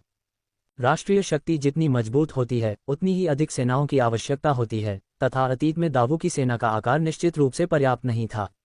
विस्तार अनिवार्य था। 5 कोर निर्माण के प्रारंभिक चरण में थे। चू युआन के पास अब संसाधनों की कमी नहीं थी, बल्कि शक्तिशाली व्यक्तियों की कमी थी। यदि यह कोई अन्य राजवंश होता, तो कम समय में बड़े पैमाने पर भर्ती संसाधनों की कमी का कारण बनती। लेकिन चू युआन के पास वह समस्या नहीं थी। उसने हेमिंग राजवंश के खजाने तथा राजकोष को प्राप्त कर लिया था, जो अधिक सेनाओं के गठन का समर्थन करने में पूरी तरह सक्षम था।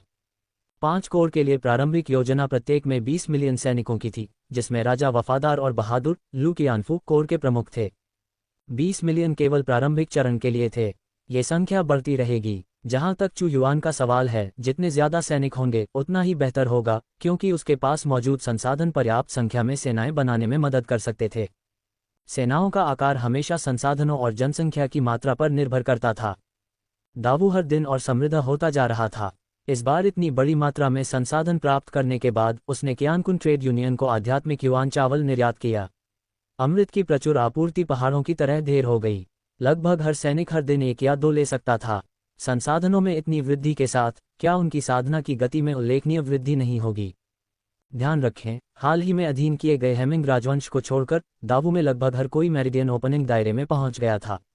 अगर वे सेना में शामिल हो जाते तो वे जल्दी से आत्मा निर्माण दायरे में आगे बढ़ सकते थे। दावू के तेज विकास को देखकर चू युआन बहुत प्रसन्न हुआ। हेमिंग राजवंश का विनाश मात्र उसकी महत्वाकांक्षाओं को संतुष्ट करने से बहुत दूर था। उसका इरादा एक अजेय सेना बनाने का था। दावू के 32वें वर्ष में सितंबर विनाश के युद्ध को कई महीने बीत चुके थे। हेमिंग राजवंश के अधिकांश नागरिक दावू के सामने आत्मसमर्पण कर चुके थे। दावू के आध्यात्मिक युआन चावल का सेवन कर रहे थे और अपने प्रयासों से मैना क्रिस्टल और अमृत भी प्राप्त कर रहे थे। इसके अलावा दावू की ख्याति दूर दूर तक फैल गई। हर किसी के पास खाने के लिए आध्यात्मिक युआन चावल था, जो दूसरों को आश्चर्यचकित कर रहा था। इस अवधि के दौरान कई लोग दावू में शामिल होने आए। उनमें से कुछ तो अवलोकन करने वाले ईश्वर क्षेत्र में भटकने वाले प्राणी भी थे। ये लोग ठीक समय पर पहुंचे। चू युआन ने उन्हें 5 कोर में शामिल कर लिया। पिछले कुछ महीनों में मेरा मैना तेजी से बढ़ा है। अवलोकन करने वाले ईश्वर क्षेत्र के शिखर पर स्थिर हो गया है। मुझे केवल प्रबुद्ध ईश्वर क्षेत्र में सफलता प्राप्त करने के लिए एक अवसर की आवश्यकता है। इन महीनों में राष्ट्रीय मामलों से निपटने के अलावा चू युआन साधना कर रहा था। समय उड़ता हुआ लग रहा था। दावू के गुरु, निलंबित क्षेत्र आदेश प्राप्त करें। अचानक एक दिन एक जबरदस्त आभा उभरी और आकाश में एक आकृति दिखाई दी। उसने जो शक्ति उत्सर्जित की वह भयावह रूप से गुप्त देव क्षेत्र तक पहुंच गई। हैंगिंग स्काई इंपीरियल राजवंश, हैंगिंग स्काई ऑर्डर, वे क्या हैं? उस आदमी की आवाज ऊंची और महान थी, जिसमें वर्चस्व की भावना थी जो पूरे ग्रेट वू इंपीरियल शहर में गूंज रही थी। हैंगिंग स्काई दूत आ गया है। क्या ग्रेट वू का शासक हैंगिंग स्काई ऑर्डर को स्वीकार करने में जल्दबाजी नहीं करेगा? हैंगिंग स्काई दूत होने का दावा करने वाले व्यक्ति ने फिर से जोरदार आवाज निकाली। उसके शरीर से प्रकाश की 10,000 किरणें निकल रही थीं, जैसे कोई दिव्य प्राणी हो, जिससे उसका चेहरा साफ साफ देखना असंभव हो गया। क्या हैंगिंग स्काई ऑर्डर ग्रेट वू राजवंश को भी भेजा गया है? बोलने वाला चाइनिंग था, जो हैंगिंग स्काई दूत की ओर देख रहा था। हैंगिंग स्काई ऑर्डर, मैं महामहिम की ओर से इसे स्वीकार करूंगा। इस बार चू युआन नहीं, बल्कि एक महिला की आवाज बोली। इंपीरियल सिटी के ऊपर का आकाश आग की रोशनी से भर गया और एक जोरदार फीनिक्स की चीख सुनाई दी। ऐसा लग रहा था जैसे अमर फीनिक्स के पंख दिखाई दिए हों और उनके बीच से एक सुंदर कुलीन महिला निकली हो। ये जू फेंग फेंग थी। उसकी साधना रोशनी के भगवान के स्तर की नहीं, बल्कि छिपाव के भगवान के स्तर की थी। जब से उसने 10 पर्वत श्रृंखला को छोड़ा था 1000 जानवरों, उसने किसी भी लड़ाई में भाग नहीं लिया था, चाहे वह बड़ी हो या छोटी। इसके बजाय उसने खुद को अपनी हवेली में एकांत में रखा था। लगभग 1 साल के बाद उसने आखिरकार अमर फीनिक्स रक्त और प्राचीन फीनिक्स सार रक्त का उपयोग करके अपने क्षेत्र को गुप्त देवता स्तर तक आगे बढ़ाया। उसके वंश की कुलीनता प्राचीन फीनिक्स पूर्वज से भी अधिक कही जा सकती है। जानवर जाति में जितना मजबूत वंश और जितना ऊंचा साधना स्तर होता है, उतनी ही ऊंची उसकी स्थिति होती है। छिपाव देवता स्तर, ग्रेट वू में कोई गुप्त देवता स्तर का साधक है? हैंगिंग स्काई दूत बहुत हैरान हुआ। आने से पहले उसने ग्रेट वू राजवंश की जांच की थी, इसके तेजी से विकास को स्वीकार किया था। फिर भी उसने किसी गुप्त देवता स्तर के साधक के बारे में नहीं सुना था। हैंगिंग स्काई क्षेत्र में भी इतना मजबूत अस्तित्व स्थानीय अधिपति माना जा सकता है। आज एक तुच्छ महान वू राजवंश में दिखाई दिया। एक गुप्त देवता स्तर के अभ्यासी की उपस्थिति ने एक पूर्ण अंतर बना दिया। आप कौन हैं? हैंगिंग स्काई दूत ने जू फेंग फेंग की जांच की, पाया कि उसकी आभा में अमरता की एक शक्तिशाली ज्वाला थी। ऐसा लग रहा था कि वह मानव जाति की नहीं थी, बल्कि एक अविश्वसनीय रूप से महान वंश वाली एक शक्तिशाली जानवर जाति थी। उसने खुद से सोचा, कितना मजबूत शाही जानवर दबाव है, ऐसा लगता है कि यह फीनिक्स कबीले से है। मैं महान वू के शाही रक्षकों का मुखिया हूँ। जू फेंग फेंग ने जवाब दिया, आप हैंगिंग स्काई दूत होने का दावा करते हैं, इस प्रकार हैंगिंग स्काई के सेवक हैं। चूंकि एक सम्राट व्यक्तिगत रूप से इस तरह के आदेश को स्वीकार नहीं कर सकता, केवल उसका सेवक ही कर सकता है। आप हैंगिंग स्काई ऑर्डर को स्वीकार करना चाहते हैं। हैंगिंग स्काई दूत तुरंत प्रकाश की 10,000 किरणों के साथ चमक उठा। हालांकि वह हैंगिंग स्काई का सेवक था, लेकिन उसकी स्थिति इतनी महान थी कि कुछ 3 सितारा शाही स्वामी भी उससे कमतर थे। कमांडर फैंग, इस हैंगिंग स्काई ऑर्डर को स्वीकार करें। चुयुआन रॉयल पैलेस से आकाश में उठे, एक धधकती भट्टी की तरह दिखाई दिए। उनकी अपार शक्ति फैल गई, हैंगिंग स्काई दूत की ओर लुढ़कते हुए। तुरंत दूत को घेरने वाली दिव्य चमक बिखर गई, एक चकित मध्यम आयु वर्ग के व्यक्ति को प्रकट किया, जिसने कभी नहीं सोचा था कि चुयुआन सीधे उसकी सुरक्षात्मक रोशनी को तोड़ सकता है। हैंगिंग स्काई दूत पहले तो हैरान हुआ, फिर बोला, ग्रेट वू के भगवान, hanging sky order hanging sky imperial राजवंश के भीतर हर 100 साल में केवल एक बार जारी किया जाता है। इसे केवल 3 सितारों या उससे ऊपर की शक्तियों द्वारा प्राप्त किया जा सकता है। जाओ और इसे स्वीकार करो, चुयुआन ने आदेश दिया। ग्रेट वू के भगवान के रूप में हैंगिंग स्काई के एक सेवक का सामना करते हुए आदेश को स्वयं स्वीकार करना उनकी गरिमा के नीचे होगा। आपका सेवक आज्ञा का पालन करता है। झू फैंग ने हैंगिंग स्काई ऑर्डर स्वीकार कर लिया। अचानक हैंगिंग स्काई इंपीरियल राजवंश से एक शक्तिशाली आभा फूट पड़ी, जिसने घोषणा की कि वे हैंगिंग स्काई क्षेत्र के संप्रभु हैं। इस आदेश को स्वीकार करना हैंगिंग स्काई इंपीरियल राजवंश के सम्राट और पवित्र गुरु के साथ एक दर्शक होने के समान था। ग्रेट वू के भगवान, हैंगिंग स्काई ऑर्डर भेजा गया है। कृपया अब से 2 महीने बाद हैंगिंग स्काई इंपीरियल राजवंश के लिए आगे बढ़ें। हैंगिंग स्काई दूत, हालांकि ग्रेट वू द्वारा प्रकट की गई युद्ध शक्ति के कारण अधिक विनम्रता से बोल रहा था, जिसने उसे भी आश्चर्यचकित कर दिया। उसने कहा, मेरा मिशन अब पूरा हो गया है। मैं हैंगिंग स्काई इंपीरियल सिटी में आपके सम्मानीय आगमन की प्रतीक्षा करूंगा और अब विदा लूंगा। जितनी तेजी से वह आया, उतनी ही तेजी से चला गया। महाराज, इस हैंगिंग स्काई ऑर्डर को स्वीकार करने का मतलब है कि आपको अब से 2 महीने बाद हैंगिंग स्काई इंपीरियल सिटी जाना होगा। चाइनिंग प्रकट हुआ और बोला, ऐसा लगता है कि चेयरमैन चाई स्काई सस्पेंडेड ऑर्डर के महत्व को समझते हैं। चुयुआन ने कहा, स्काई सस्पेंडेड ऑर्डर का जारी होना स्काई सस्पेंडेड डोमेन में 1 सदी में एक बार होने वाले भव्य आयोजन की शुरुआत का संकेत देता है। हाल ही में 3 सितारा राजवंश का दर्जा प्राप्त करने के बाद महामहिम कुछ मामलों के बारे में स्पष्ट नहीं हो सकते हैं। चाइनिंग ने कहा, आकाश निलंबित डोमेन में सबसे खतरनाक पहला निषिद्ध क्षेत्र है, जिसे अब आकाश निलंबित निषिद्ध क्षेत्र के रूप में जाना जाता है। ये प्राचीन काल के दौरान एक आयाम के रूप में बिखरा हुआ माना जाता है, जहां देवताओं और राक्षसों ने एक विशाल युद्ध में लड़ाई लड़ी थी जिसने स्वर्ग को तोड़ दिया था। पहला निषिद्ध क्षेत्र कई अंतर्संबंधित स्थानों से भरा हुआ है, यह असाधारण रूप से खतरनाक है। देव दानव युद्ध, चुयुआन के चेहरे पर एक चमक उभरी। वह इस शब्द से अपरिचित नहीं था। उनकी ताई पिल्फनेस मूल रूप से एक सर्वोच्च देवता कलाकृति थी, लेकिन अमर देवताओं और राक्षसों के बीच युद्ध का अनुभव करने के बाद इसकी गुणवत्ता में गिरावट आई। क्या ये कहा जा सकता है कि प्राचीन शांग साम्राज्य का पहला खजाना उस आकाश निलंबित निषिद्ध क्षेत्र के भीतर है? अगर ऐसा होता, तो उसके पास जाने के लिए निश्चित रूप से आकर्षक कारण होते। तो आकाश निलंबित आदेश और आकाश निलंबित निषिद्ध क्षेत्र के बीच क्या संबंध है? झू फैंग ने पूछा।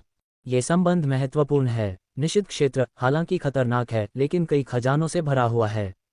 लोगों ने इसके भीतर से बेहतर दिव्य कलाकृतियां और यहां तक कि आध्यात्मिक देवता उपकरण भी प्राप्त किए हैं। खतरे के बावजूद यह एक शानदार खजाने की खोज भी है। चाइनिंग स्लोली ने कहा, उस क्षेत्र में यदि कोई सावधान नहीं है, तो वह आसानी से अपना ईश्वर पद खो सकता है, इसलिए अधिकांश देव संस्थाएं निषिद्ध क्षेत्र में प्रवेश नहीं करेंगी। वहां जाने वाले अधिकांश लोग देवताओं का पोषण करने या देवताओं को प्रतिबिंबित करने की स्थिति में होते हैं। हर बार आकाश निलंबित राजवंश एक विशाल टीम भेजता है, क्योंकि उन्होंने पहले वहां से आध्यात्मिक देवता उपकरण प्राप्त किए हैं। दूसरे शब्दों में, आकाश निलंबित राजवंश का 3 सितारा और उससे ऊपर की ताकतों को आमंत्रित करना मुख्य रूप से उन्हें तोप के चारे के रूप में उपयोग करने के लिए है। बेशक ऐसे लोग भी हो सकते हैं जो भाग्यशाली हों और खजाने पाएं। चुयुआन ने शांति से कहा, यह वास्तव में मामला है। आकाश निलंबित राजवंश की ताकत के बावजूद यदि वे निषिद्ध क्षेत्र तक पहुंच को प्रतिबंधित करते हैं, तो यह अनिवार्य रूप से प्रतिक्रिया का कारण बनेगा। इसके बजाय वे कुछ लोगों को तोप के चारे के रूप में कार्य करने की अनुमति देते हैं। हालांकि हर कोई उनके इरादे को समझता है, लेकिन वहां उपलब्ध असंख्य खजाने प्राप्त होने पर राजवंश की ताकत को बहुत बढ़ा सकते हैं। बेशक आकाश निलंबित राजवंश सबसे शक्तिशाली होने के नाते हर बार सबसे अधिक खजाने प्राप्त करता है। चाइनिंग ने कहा, विकल्प 1, स्काई सस्पेंडेड राजवंश में जाने का फैसला करें और 300 डेस्टिनी पॉइंट और रॉकेट क्रॉसबो का X1 ब्लूप्रिंट प्राप्त करने के लिए पहली निषिद्ध भूमि में प्रवेश करें। विकल्प 2, स्काई सस्पेंडेड राजवंश में न जाने का फैसला करें और 300 डेस्टिनी पॉइंट और रहस्यमय कछुआ शील्ड का X1 ब्लूप्रिंट प्राप्त करें। चूंकि स्काई सस्पेंडेड निषिद्ध क्षेत्र में कई खजाने हैं, इसलिए मैं काफ़ी उत्सुक हूं, इसलिए मैं एक नज़र डाल सकता हूं और स्काई सस्पेंडेड इंपीरियल सिटी को देखने का अवसर ले सकता हूं, जो इस स्काई सस्पेंडेड डोमेन में एकमात्र 5 सितारा राजवंश है। चू युआन जानता था कि प्राचीन शांग साम्राज्य का पहला खजाना स्काई सस्पेंडेड निषिद्ध क्षेत्र के अंदर हो सकता है। डिंग, मेजबान ने विकल्प 1 चुना है, 300 डेस्टिनी पॉइंट और रॉकेट क्रॉसबो का X1 ब्लूप्रिंट प्राप्त करना। रॉकेट क्रॉसबो का ब्लूप्रिंट। चू युआन ने तुरंत अपना ध्यान सिस्टम स्पेस की ओर मोड़ दिया। गॉड स्लेइंग क्रॉसबो की तुलना में 2 पूरी तरह से अलग इंद्रियां। ये रॉकेट क्रॉसबो की तरह नहीं दिखता था, लेकिन एक यांत्रिक भावना से भरा हुआ था, जो उसकी याददाश्त से छोटे हाथ में पकड़े जाने वाले तोपों के समान था। उसने तुरंत इसके विस्तृत गुणों की जांच करने के लिए इसका विवरण खोला। रॉकेट क्रॉसबो ब्लूप्रिंट, एक छोटा एकल सैनिक हथियार जिसे एक यांत्रिक मास्टर द्वारा बहुत लंबी दूरी के साथ तैयार किया गया है। इसकी शक्ति क्रॉसबो तीर की सामग्री पर निर्भर करती है। रॉकेट क्रॉसबो की प्राथमिक क्राफ्टिंग सामग्री गॉड स्लेइंग क्रॉसबो के समान है, केवल मात्रा में भिन्न है। हालांकि जब क्रॉसबो तीर के लिए क्राफ्टिंग सामग्री की बात आई तो वे पूरी तरह से अलग थे। इस क्रॉसबो तीर को तैयार करने के लिए कई प्रकार की सामग्री थी। खोल के लिए उल्कापिंड के महीन सोने की आवश्यकता थी और अंदर सल्फर, मैग्मा और अन्य अस्थिर विस्फोटक पदार्थों जैसी सामग्री की आवश्यकता थी। इसके अलावा एक तरह की शीर्ष स्तरीय शिल्प सामग्री थी जो एक निरंतर तारे के अंदर से स्टार कोर मैग्मा का उपयोग करके एक देव स्तरीय रॉकेट क्रॉसबो तीर भी बना सकती थी। रॉकेट क्रॉसबो तीर गॉड स्लेइंग क्रॉसबो तीर जैसा कुछ भी नहीं दिखता था और बहुत लंबा था। हालांकि यह उतना तेज नहीं था, बल्कि बहुत बड़ा था, एक शंकु जैसा दिखता था जो नीचे से मोटा और ऊपर से नुकीला था, लगभग एक हाथ की मोटाई के बराबर। इसके अलावा रॉकेट क्रॉसबो का लॉन्च पोर्ट एक दिव्य मशीन गन की तोप की नली जैसा दिखता था, जिसे कई बार छोटा किया गया था। ये रॉकेट क्रॉसबो काफ़ी दिलचस्प है। बाएं हाथ में रॉकेट क्रॉसबो, दाएं हाथ में गॉड स्लेयर क्रॉसबो। चू युआन ने पहले से ही दावू सेना के भविष्य के युद्ध के दृश्यों की कल्पना कर ली थी। सबसे पहले दूर से रॉकेट क्रॉसबो की एक बौछार, उसके बाद नज़दीक से गॉड स्लेयर क्रॉसबो से तेज तर्रार फायर। इस तरह के दोहरे हमले से दुश्मन की जीवित ताकतें काफ़ी कम हो जाएंगी। ये कितना शानदार नज़ारा होगा। सिस्टम द्वारा पुरस्कृत किए गए ब्लूप्रिंट शाही राजवंश के भीतर बनाए गए ब्लूप्रिंट से कहीं बेहतर थे। यहाँ तक कि फ्लोटिंग इंपीरियल राजवंश के पास भी ऐसा व्यक्तिगत गियर नहीं था। सिस्टम के बिना इस तरह की दोषरहित गुणवत्ता का निर्माण करना असंभव है। महाराज, आप फ्लोटिंग इंपीरियल सिटी के लिए कब रवाना होने की योजना बना रहे हैं? चाइनिंग ने अचानक पूछा। हालांकि फ्लोटिंग इंपीरियल सिटी दावू से बहुत दूर है, लेकिन मैं अपनी गति को देखते हुए 10 दिनों के भीतर वहां पहुंच सकता हूं। चू युआन ने जवाब दिया। फ्लोटिंग फॉरबिडन एरिया खुलने में अभी 2 महीने बाकी हैं। आप मेरे क्यानकुन कॉमर्स एसोसिएशन के साथ क्यों नहीं आते? हम कुछ सामान भेजेंगे और 1 महीने में फ्लोटिंग इंपीरियल सिटी लौट आएंगे। चाइनिंग ने सक्रियता से प्रस्ताव दिया। अगर ऐसा है तो ये ठीक रहेगा। मैं आपके क्यानकुन कॉमर्स एसोसिएशन के साथ चलूंगा। चू युआन ने मना नहीं किया। फ्लोटिंग इंपीरियल सिटी में क्यानकुन कॉमर्स एसोसिएशन का मुख्यालय था। चू युआन देखना चाहता था कि यह मुख्यालय कितना शानदार है और यह उनके उच्च स्तरीय अधिकारियों से मिलने और अधिक मूल्यवान वस्तुओं के लिए व्यापार के अवसरों पर बातचीत करने का अवसर भी प्रदान करता है। महाराज, मैं भी आपके साथ चलूंगा, झू फेंगफेंग ने अचानक कहा। अपनी ताकत से मैं आपकी सहायता कर सकता हूं। इसके अलावा, जैसा कि मैंने हाल ही में भगवान जलाशय क्षेत्र में प्रवेश किया है, कुछ परीक्षण मेरे लिए बहुत मददगार होंगे। बहुत अच्छा, चू युआन ने कहा। 1 महीने के समय में हम क्यानकुन कॉमर्स एसोसिएशन के साथ फ्लोटिंग इंपीरियल सिटी की ओर चलेंगे। चून की फ्लोटिंग इंपीरियल सिटी के लिए रवाना होने में अभी भी कुछ समय था। चू युआन ने कोई समय बर्बाद नहीं किया। रॉकेट क्रॉसबो के लिए आवश्यक संसाधन जैसे मैग्मा और सल्फर समुद्र में उपलब्ध थे। उन्होंने द्वीप समूह राज्य के लोगों को आवश्यक आपूर्ति को जल्दी से जल्दी ले जाने का आदेश दिया। सबसे पहले 100 रॉकेट क्रॉसबो तैयार किए गए। चू युआन ने 100 सैनिकों को उनकी शक्ति का परीक्षण करने के लिए कहा। रॉकेट क्रॉसबो अग्रभाग के चारों ओर लिपटे दस्ताने की तरह था, जो चांदी जैसी रोशनी उत्सर्जित कर रहा था। चू युआन के आदेश पर सैनिकों ने ट्रिगर खींच दिया। प्रकाश की सैकड़ों धाराओं ने हुश ध्वनि उत्सर्जित की। आकाश में आग के सैकड़ों निशान छोड़ते हुए पहाड़ से टकराने से पहले सैकड़ों मील तक ग्लाइड किया। धमाका धमाका, पहाड़ तुरंत तीव्र लपटों में फट गया। सैकड़ों क्रॉसबो तीरों द्वारा निर्मित आग का गोला दर्जनों मील चौड़ा था, जिसने पहाड़ में एक विशाल गुफा को उड़ा दिया, जिससे पहाड़ का एक हिस्सा ढह गया और मलबा गिर गया। क्या शक्तिशाली हथियार है, लू कियानफू ने कहा। क्या दिव्य हथियार है। मेरी राय में भले ही इसकी शक्ति पिछली गॉड मशीन तोप जितनी महान न हो, फिर भी इसमें इसका एक महत्वपूर्ण हिस्सा है। मुख्य बात यह है कि इसके द्वारा फायर किए जाने वाले क्रॉसबो तीरों का विस्फोटक प्रभाव, इसकी पोर्टेबिलिटी इसे प्रत्येक सैनिक के लिए एक व्यवहार्य व्यक्तिगत गियर बनाती है। विशाल तोप के विपरीत, जो शक्तिशाली होने के बावजूद कई सीमाएं रखती है। हालांकि इसकी शक्ति गॉड मशीन तोप की तुलना में बहुत कम है, लेकिन इसे पूरी सेना के लिए सुसज्जित किया जा सकता है। हर कोई इसे रख सकता है। इसके बारे में सोचें, ये सिर्फ 100 आदमी एक साथ फायरिंग कर रहे थे। भविष्य में, जब लाखों, दसियों लाख या यहाँ तक कि करोड़ों सैनिक एक साथ कुछ वॉली फायर करेंगे, हालांकि दुश्मन के सबसे मजबूत को घायल करना मुश्किल होगा, दुश्मन की सेना के लिए घातकता भयानक होगी और उनकी युद्ध प्रभावशीलता को काफी कम कर देगी।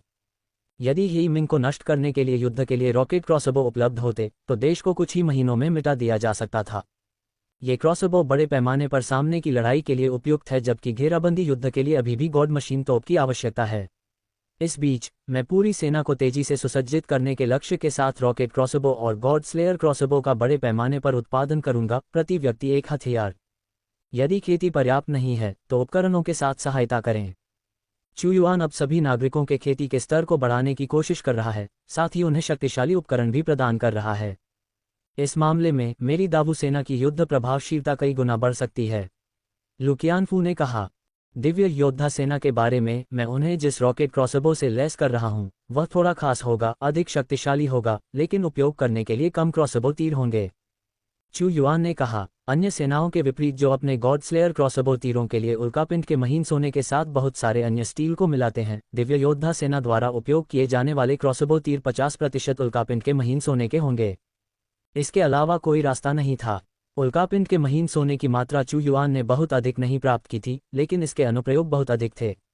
सबसे अच्छे संसाधनों को पहले दिव्य योद्धा सेना को प्रदान किया जाना था। चू युआन ये भी जानता था, हालांकि उल्कापिंड के महीन सोने की कीमत बहुत अधिक थी, कुछ प्राचीन शाही राजवंशों के भीतर ये सिर्फ एक सामान्य धातु थी। उल्कापिंड के महीन सोने की तुलना में 100 गुना अधिक कीमती धातुएं थीं। उनसे बने हथियार और भी अधिक शक्तिशाली थे। भगवान की सबसे महत्वपूर्ण विशेषता स्लेयर क्रॉसबो की खासियत ये थी कि इसकी शक्ति इसके निर्माण में इस्तेमाल की गई धातु के अनुसार बदलती रहती है।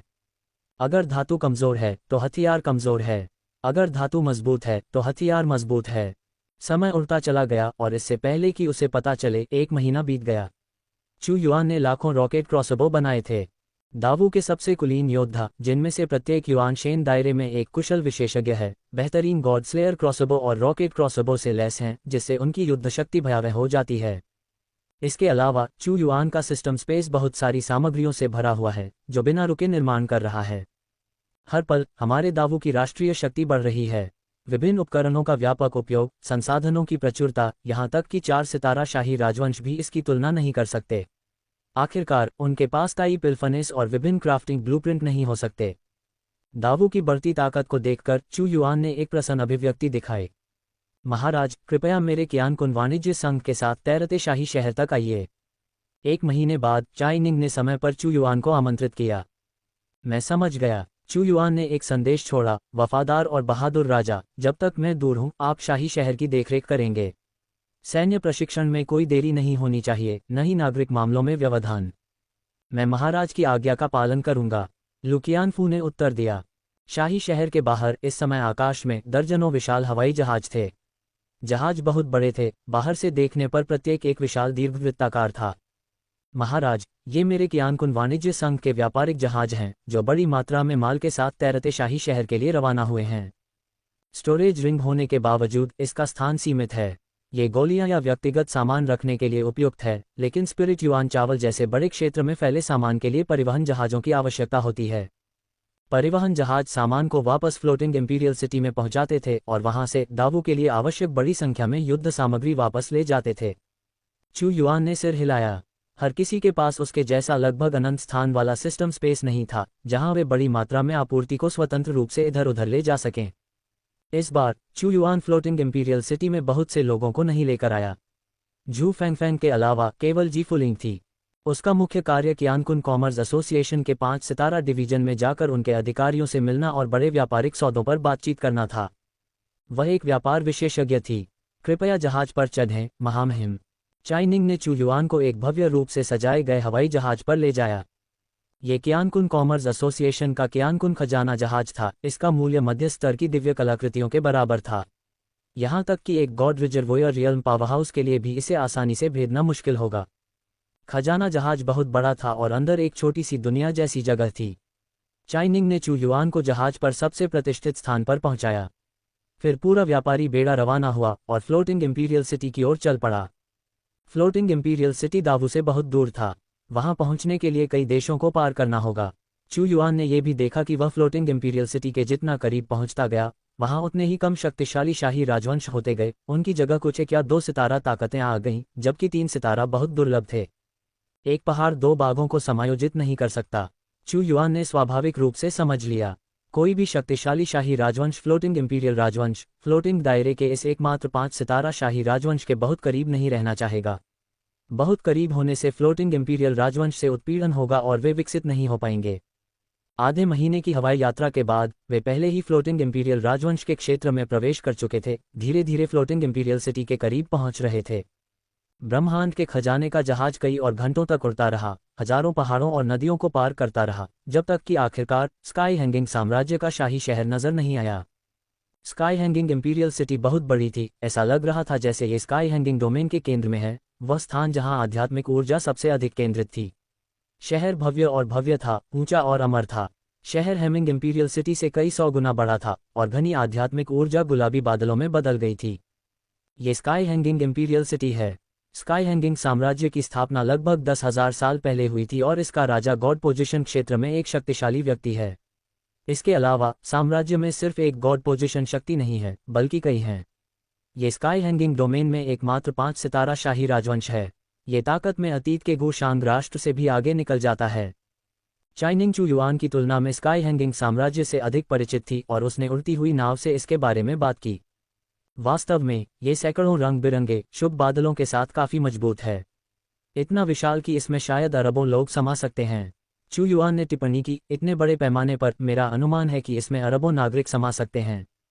दावू इंपीरियल सिटी भी फैल रही थी, इसमें 10 मिलियन नागरिक समा सकते थे, लेकिन स्काई हैंगिंग एम्पायर की तुलना में यह उसी पैमाने पर होने से बहुत दूर था। स्काई हैंगिंग एम्पायर की इतनी शक्तिशाली आभा।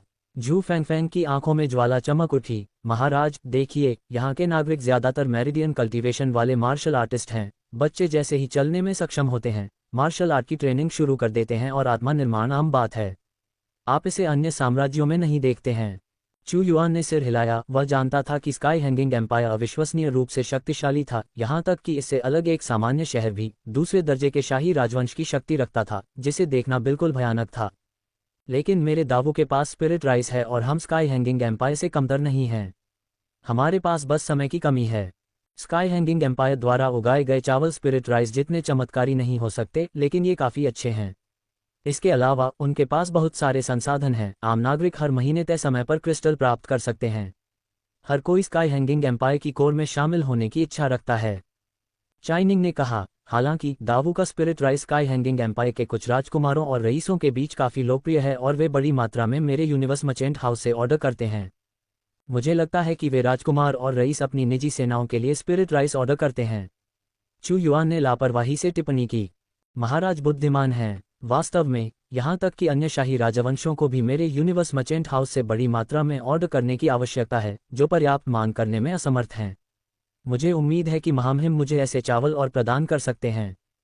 चाइनिंग हंसे। अगर पूरे स्काई हैंगिंग डोमेन में स्पिरिट राइस की खेती की जा सकती है और सभी नागरिक इसे खा सकते हैं, चू युआन ने कहा, लेकिन निश्चित रूप से इसके लिए मेरे दावों को स्काई हैंगिंग डोमेन में सबसे मजबूत शाही राजवंश बनना होगा। आप स्काई हैंगिंग साम्राज्य को पार करना चाहते हैं। इस समय चाइनिंग को चू युआन की जबरदस्त महत्वाकांक्षा का एहसास हुआ।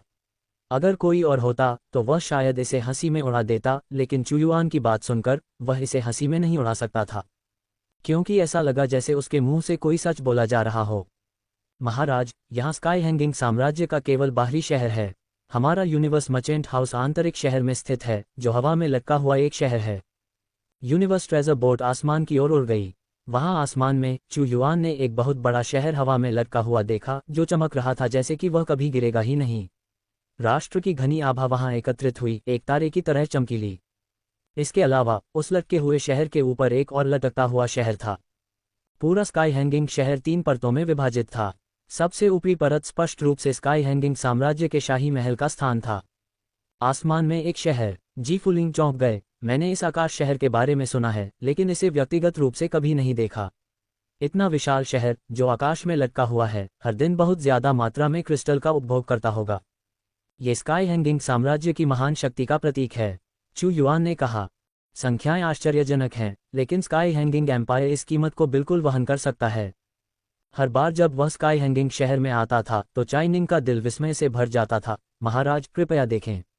स्काई हैंगिंग सिटी के नीचे कई स्पिरिट लेवल अयस्क नसें हैं, और स्काई हैंगिंग एम्पायर की समृद्ध आभा वास्तव में स्पिरिट लेवल अयस्क नसों को राजा अयस्क नसों में बदल रही है।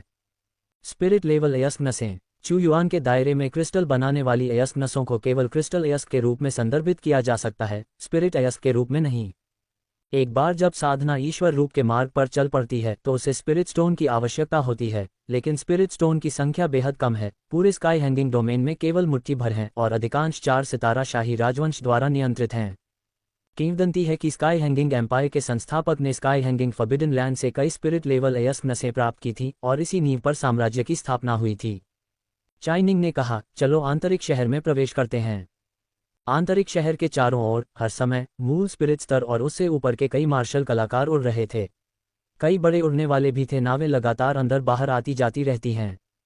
स्काई हैंगिंग फॉरबिडन लैंड्स खुला है। 100 से ज्यादा 3 सितारा शाही राजवंश, 1 दर्जन से ज्यादा 4 सितारा शाही राजवंश और कई अन्य ताकतों ने लोगों को भेजा है।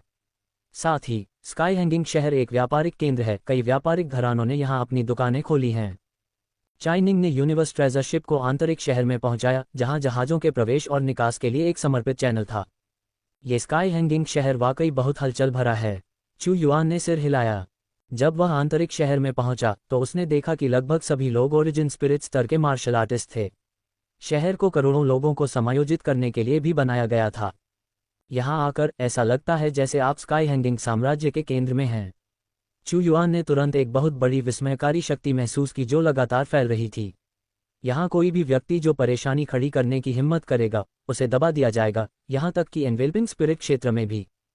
5 सितारा शाही राजवंश ने वास्तव में उसे निराश नहीं किया था। ये बहुत ही दुर्जय था। महाराज, मुझे अभी अभी मेरे यूनिवर्स मर्चेंट हाउस के महान गुरु से एक संदेश मिला है। वह मर्चेंट हाउस के प्रवेश द्वार पर आपका इंतजार कर रहे हैं। चाइनिंग ने कहा।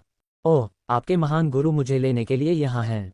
चू युआन जानता था कि यूनिवर्स मर्चेंट हाउस के 2 अध्यक्ष हैं, दोनों ही ईश्वरीय स्थिति क्षेत्र में गुरु हैं। लेकिन ये दोनों गुरु आमतौर पर एकांतवास में रहते हैं, अपनी ऊर्जा बचाते हैं और व्यवसाय का प्रबंधन नहीं करते हैं। व्यवसाय का प्रबंधन 10 प्रबंधकों द्वारा किया जाता है।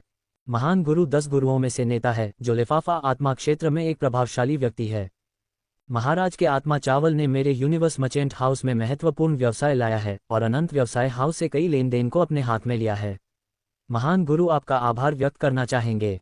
इसके अलावा चूंकि हम यहाँ अपनी 5 सितारा शाखा में हैं, इसलिए हमें अच्छे मेजबान की भूमिका निभानी होगी। चाइनिंग ने समझाया। वे सिर्फ स्पिरिट राइस नहीं बेचते। स्पिरिट राइस के साथ उन्होंने कई ग्राहकों को आकर्षित किया है, जिससे अप्रत्यक्ष रूप से कई अन्य वस्तुओं के व्यापार में वृद्धि हुई है। ये रहा स्काई हैंगिंग शहर में मेरे यूनिवर्स मर्चेंट हाउस की 5 सितारा शाखा। चलो उतरते हैं, महाराज। यूनिवर्स ट्रेजर शिप दर्जनों मील तक फैली इमारतों के एक विशाल परिसर के ऊपर रुकी। कई मार्शल आर्टिस्ट अंदर बाहर आ रहे थे।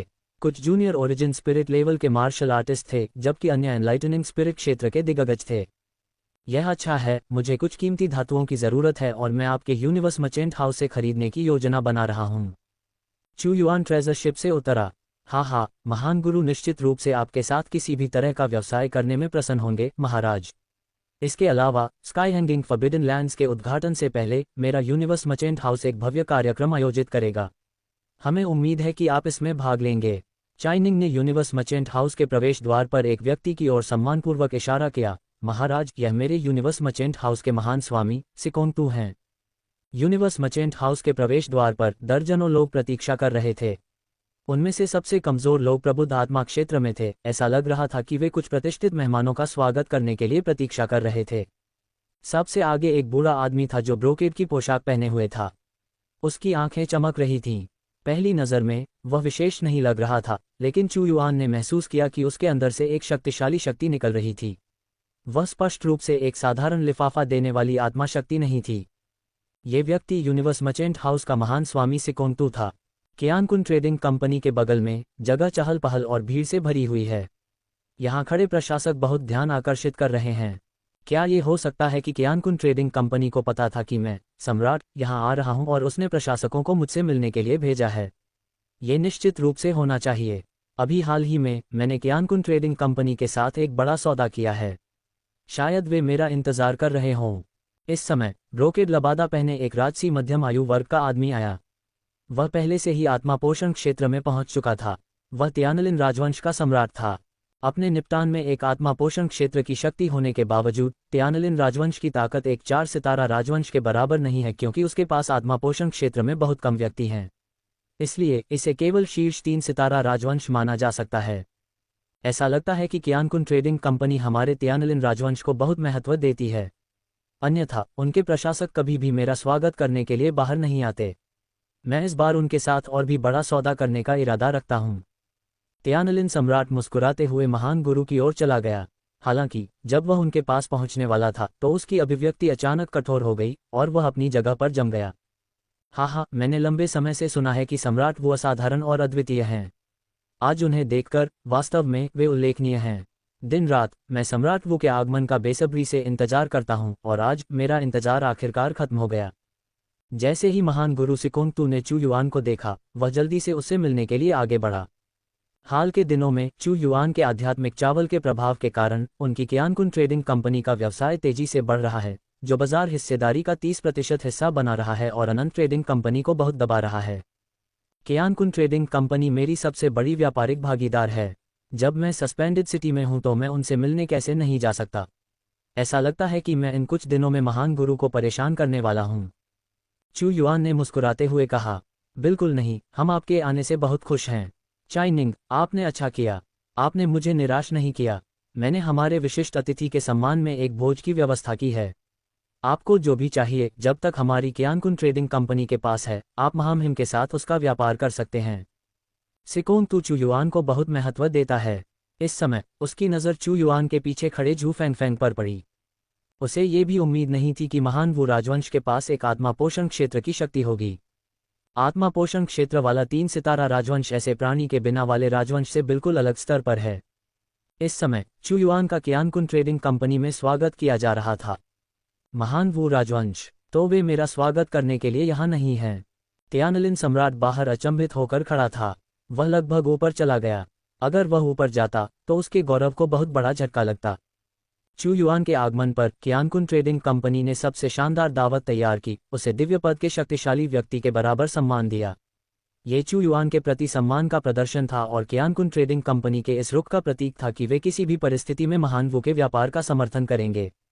यह अपरिहार्य था क्योंकि उनका हालिया व्यापार चू युआन के आध्यात्मिक चावल की बदौलत था। एक प्रमुख ग्राहक के रूप में चू युआन का नुकसान अनंत ट्रेडिंग कंपनी को उन्हें फिर से दबाने की अनुमति देगा। निलंबित क्षेत्र के भीतर उनके पास कोई लाभ नहीं था। क्या महामहिम निलंबित निषिद्ध क्षेत्र के बारे में जानते हैं? भोज के दौरान सिकोंगतू ने पूछा। मैंने चेयरमैन चाई से इसके बारे में काफी कुछ सुना है। ये देवताओं और राक्षसों के बीच लड़ाई से पीछे छूटी एक ढही हुई ओवरलैपिंग जगह है। ये बेहद खतरनाक है, लेकिन इसमें कई खजाने भी हैं। चू युआन ने सहजता से उत्तर दिया। वास्तव में निलंबित निषिद्ध क्षेत्र खतरनाक है, लेकिन ये कई शक्तिशाली व्यक्तियों को भी आकर्षित करता है, जिनमें सम्राट स्तर के लोग भी शामिल हैं, जो जोखिम उठाने के लिए तैयार रहते हैं। हर 100 साल में अभूतपूर्व पैमाने का आयोजन होता है। इसलिए कियानकुन ट्रेडिंग कंपनी भी एक भव्य आयोजन करेगी और नीलामी के लिए कई अच्छी चीजें रखेगी। इस बार कोई अपवाद नहीं है। चू युआन ने सिर हिलाया। निलंबित निषिद्ध क्षेत्र के खुलने के बिना आम दिनों में इतने शक्तिशाली व्यक्ति कहां से आते? कियानकुन ट्रेडिंग कंपनी स्वाभाविक रूप से इस अवसर का लाभ उठाकर बहुत बड़ा लाभ कमाना चाहती थी। महान गुरु, आप जो कहना चाहते हैं कह दीजिए। मुझे गोलमोल बातें पसंद नहीं हैं। चू युआन ने हल्के से कहा।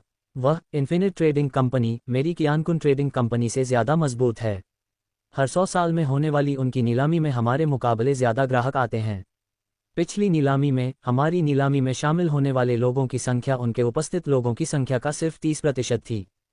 सिकोंगतू ने आह भरी। इस बार उन्होंने अंतरिक्ष क्षेत्र की एक उच्च श्रेणी की रक्षात्मक दिव्य कलाकृति निकाली है, जो कुछ अनोखी आक्रामक दिव्य कलाकृतियों के बराबर है। यह उनका तुरुप का पत्ता है। जहां तक मुझे पता है, कम से कम 80% लोग उनकी नीलामी में जाएंगे और हम अपनी नीलामी उसी दिन करते हैं। इसलिए भले ही हम एक ही आइटम लाएं, हमें कोई फायदा नहीं है। व्यापारिक बाजार एक युद्ध के मैदान की तरह है और अनंत ट्रेडिंग कंपनी क्यानकुन ट्रेडिंग कंपनी के खिलाफ स्थिति बदलने की कोशिश कर रही है, जिसका उद्देश्य निलंबित क्षेत्र में व्यापार पर एकाधिकार करना है। ऐसा लगता है कि महान गुरु को उम्मीद है कि मैं आपकी मदद कर सकता हूं। बिल्कुल, सिकोंतू ने कहा, मुझे पता है कि सम्राट वो बड़ी मात्रा में दिव्य गोलियां बना सकते हैं। अगर आपके महामहिम के पास बेहतर अमृत हैं, जैसे कि अद्वितीय ग्रेड और उससे ऊपर, तो क्यों न क्यानकुन ट्रेडिंग कंपनी उन्हें आपके लिए नीलाम कर दे। अद्वितीय ग्रेड वाले भी बड़ी मात्रा में काम करेंगे। सबसे अच्छे अमृत से जान बच सकती है। नीलामी की आय को बिल्कुल भी नहीं छुआ जाएगा, लेकिन इससे हमें अनंत ट्रेडिंग कंपनी से कुछ व्यवसाय हासिल करने में मदद मिलेगी।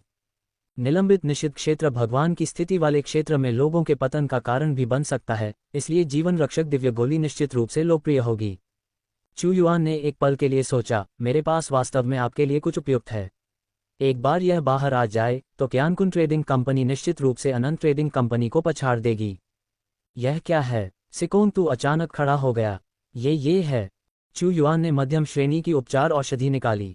यह क्या है? सिकोंतू हैरान था। एक नज़र में पन्ना हरे रंग की वस्तु जेड जैसी दिख रही थी, लेकिन अपने व्यापक ज्ञान के साथ भी वह कुछ हद तक अनिश्चित था।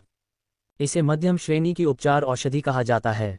इसमें कोई अतिशयोक्ति नहीं है कि जब तक किसी की साधना ईश्वर स्थिति क्षेत्र तक नहीं पहुंच जाती है, तब तक कोई भी गंभीर चोट, यहाँ तक कि आध्यात्मिक चोट भी तुरंत ठीक हो सकती है। इसके साथ यह एक अतिरिक्त जीवन पाने जैसा है, जो कि क्यानकुन ट्रेडिंग कंपनी को अनंत ट्रेडिंग कंपनी को हराने में मदद कर सकता है। चू युआन ने समझाया, क्या वास्तव में ऐसी कोई चमत्कारी वस्तु है?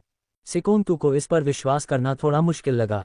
यहाँ तक कि एक अद्वितीय ग्रेड दिव्य गोली भी आत्मा पोषण क्षेत्र की आध्यात्मिक चोटों को तुरंत ठीक नहीं कर सकती। कोई भी दिव्य गोली ऐसा नहीं कर सकती। मैं महान वू के सम्मान के साथ इसकी गारंटी देता हूँ। यदि महान गुरु मुझ पर विश्वास नहीं करते हैं, तो आप इसे आजमाने के लिए स्वतंत्र हैं। चू युआन ने हल्के से कहा, कोई ज़रूरत नहीं है, मैं सम्राट वू पर विश्वास करता हूँ। सम्राट वू कितने प्रदान कर सकते हैं? यदि इसका प्रभाव वास्तव में उल्लेखनीय है, तो मैं नीलामी में उच्च कीमत पर बोली लगा सकता हूं और आय से एक पैसा भी नहीं ले सकता। इस बार ये हमारे और अनंत ट्रेडिंग कंपनी के बीच एक प्रतियोगिता है। मैं उन्हें सख्ती से दबाना चाहता हूं। सिकोंतू बहुत निर्णायक था, ये जानते हुए कि अगर उसने चू युआन पर संदेह किया तो वह बहुत संभावना है कि वह ऐसा व्यापारिक साझेदार खो देगा। अतीत में चू युआन को क्यानकुन ट्रेडिंग कंपनी की ओर धकेले जाने का कारण अनंत ट्रेडिंग कंपनी का अहंकार और क्रूरता थी। मेरे पास 3 बोतलें हैं। हालांकि मेरी एक आवश्यकता है, मुझे केवल स्पिरिट स्टोन चाहिए। चू युआन क्यानकुन ट्रेडिंग कंपनी की मदद कर रहा था, न कि केवल अनंत ट्रेडिंग कंपनी को दबाने में उनकी मदद करने के लिए। उसके पास स्पिरिट स्टोन की एक बड़ी मात्रा भी कम थी, जो उसके अधीन गॉड ऑब्जर्विंग रियल्म से ऊपर के लोगों द्वारा खेती के संरेखण के लिए आवश्यक थी। 3 बोतलें, हाँ, ये शानदार है। सिकोंतू हंसा, केवल स्पिरिट स्टोन। इस बार यहाँ कई स्पिरिट पोषण रियल्म अस्तित्व हैं।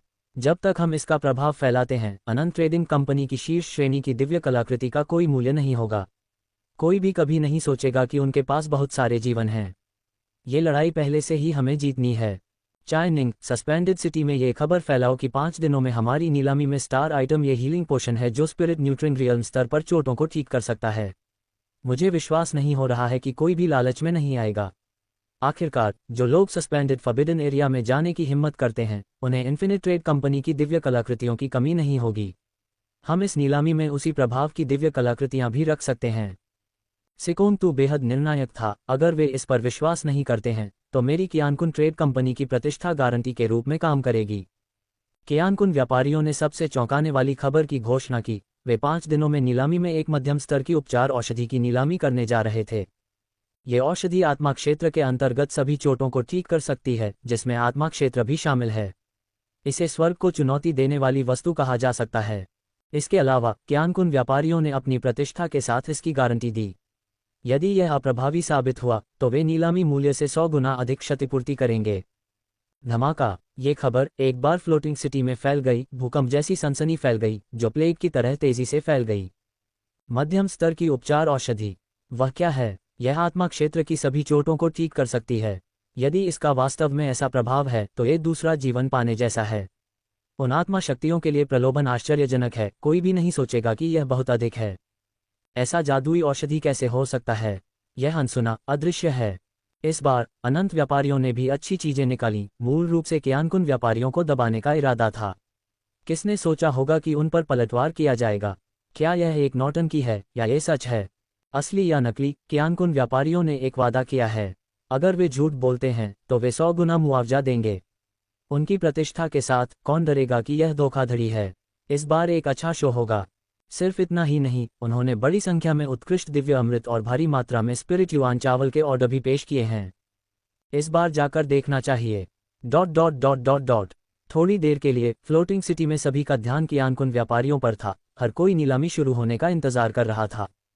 समय तेजी से बीत गया और 5 दिनों में काफी संख्या में लोग क्यानकुन व्यापारियों में आ गए। यहां तक कि कुछ सम्राट स्तर के अस्तित्व भी थे जो वहां जा रहे थे। वे मध्य स्तर के उपचार औषधि में अधिक रुचि रखते थे, भले ही अनंत व्यापारियों की दिव्य कलाकृतियां भी आकर्षक थीं। अनंत व्यापारियों के अंदर एक नीलामी भी आयोजित की गई थी, लेकिन यह विरल आबादी वाली थी। क्या यह नीलामी अभी भी चल रही है? व्यापारियों के प्रवेश द्वार पर अनंत व्यापारियों के उच्च श्रेणी के मुखिया लोगों के विरल प्रवाह को देखते थे। उनके हाव भाव बहुत भद्दे थे। उनकी सावधानीपूर्वक तैयार की गई नीलामी को क्यानकुन व्यापारियों ने चुरा लिया। इसे आयोजित करने का क्या फायदा है? हम इन कुछ लोगों के साथ इसे किसके लिए आयोजित करने जा रहे हैं? उनके महान गुरु बहुत उदास थे और उन्होंने ठंडे स्वर में कहा, एल्डर चेन, ये तुम्हारा काम है। तुम उस दिन महान वु राजवंश में गए थे और तुम्हारे अहंकार के कारण हमारी शाखा वापस ले ली गई, जिससे क्यानकुन व्यापारियों को शोषण करने का मौका मिल गया। सभी स्पिरिट युआन चावल और असंख्य दिव्य अमृत, वे व्यापार मूल रूप से हमारे अनंत व्यापारियों के थे। अब देखो कि हमने ये अवसर दूसरों को कैसे दिए हैं। महान गुरु बहुत क्रोधित थे। महान गुरु, मुझे उम्मीद नहीं थी कि यह इस तरह से होगा। एल्डर चेन, जो पहले की तरह अहंकारी नहीं थे, कोने में कांप रहे थे। मैं मार्शल सम्राट के साथ फिर से बातचीत करने की कोशिश कर सकता हूँ। अनंत व्यापारियों को फिर से खोलने की अनुमति दे सकता हूँ। तुम्हारी बातचीत का क्या फायदा हो सकता है? अगर तुम्हारी बातचीत उपयोगी थी तो मैं तुम्हें मार्शल सम्राट के सामने घुटने टेकने और माफी मांगने के लिए तैयार हूँ। महान गुरु ने बड़बड़ाते हुए कहा, नीलामी स्थगित करो। चलो क्यानकुन व्यापारियों के पास चलते हैं, ये देखने के लिए कि उनके उपचार औषधि असली हैं या नकली। हम इतने सालों से उनसे लड़ रहे हैं और मैंने कभी ऐसी औषधि के बारे में नहीं सुना। अनंत व्यापारियों के उच्च पदस्थ व्यक्ति क्यानकुन व्यापारियों के पास गए। तो यह अनंत व्यापारियों के कुलीन लोग हैं। मुझे उम्मीद नहीं थी कि महान गुरु भी अपनी उपस्थिति से अनंत व्यापारियों का सम्मान करेंगे। ये वास्तव में हमें गौरवान्वित करता है। और ठीक है, क्या आपके व्यापारी भी आज नीलामी नहीं कर रहे हैं? आप आश्चर्यजनक रूप से हमारे क्यानकुन व्यापारियों के पास आने के लिए इतने आलसी हैं। अनंत व्यापारियों के लोगों को आते देखकर सिकोंगतू बाहर आया। उसके शब्द जोरदार उपहास से भरे हुए थे। यह मध्यम स्तर की उपचार औषधि इतनी जादुई वस्तु है, महान गुरु भी इसे देखना चाहते हैं। महान गुरु की आंखें अचानक चमक उठी। उन्होंने दूर खड़े एक व्यक्ति से विनम्रतापूर्वक कहा, यह मार्शल सम्राट ही होगा महाराज। मैं अनंत व्यापारियों का महान गुरु हूँ। हमारे बीच पहले भी विवाद हुए हैं, कृपया क्षमा करें। पता चला कि चू युआन क्यानकुन व्यापारियों के लोगों के नेतृत्व में उनकी ओर बढ़ रहा था और उसे महान गुरु ने देख लिया। जी फुलिंग। एल्डर चेन ने अचानक जी फुलिंग को देखा और चिल्लाया, जी फुलिंग, ये व्यक्ति महान गुरु है। आपने हमेशा मुझसे उनसे आपका परिचय करवाने के लिए कहा था। अब जब आप उन्हें देख रहे हैं तो क्या आपको अपना सम्मान नहीं देना चाहिए? मेरा सम्मान करें। मैं अब दावू व्यापारियों का अध्यक्ष हूँ। एल्डर चेन, मैं अब वह नहीं रहा जो मैं पहले था। अगर उसने पहले महान गुरु को देखा होता तो जी फुलिंग निश्चित रूप से बहुत खुश होती। हालांकि अब क्यानकुन व्यापारियों के महान गुरु को चू युआन के सामने विनम्रता बनाए रखनी थी। व्यापार पर चर्चा करते समय भी वह उच्च और शक्तिशाली व्यवहार नहीं करेगा। इसके अलावा अब आपको मुझ पर चिल्लाने का अधिकार नहीं है। जी फुलिंग अचानक भगवान के मंच पर ट्रिपल दबाव में फट गया, जिससे एल्डर चेन सदमे में पीछे हट गया। एल्डर चेन का चेहरा नाटकीय रूप से बदल गया। भयभीत उसने चिल्लाया, जी फुलिंग, आपकी ताकत। फुलिंग, आप भी व्यापारियों से आए हैं, आप कई पदों पर क्यों नहीं रहते? आप दावू में काम कर सकते हैं और व्यापारियों के पास वापस जाकर एक पद भी संभाल सकते हैं।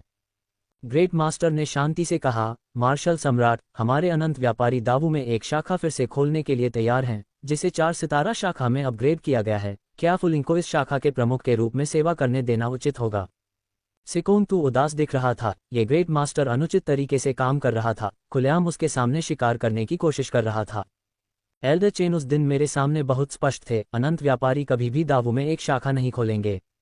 क्या मेरा दावू ऐसा स्थान लगता है जिसे आप अपनी इच्छानुसार खोल सकते हैं और अपनी इच्छानुसार बंद कर सकते हैं? चू युआन ने कहा, ग्रेट मास्टर, क्या नीलामी शुरू होने वाली नहीं है? हाँ, कृपया सर्वोच्च स्थान पर बैठिए, मार्शल सम्राट। सिकोंगतू ने चू युआन के इरादे को समझ लिया और दिल खोलकर हंसने लगा। अनंत व्यापारियों को बहुत बड़ा नुकसान हुआ, वे सारा लाभ ले लेंगे।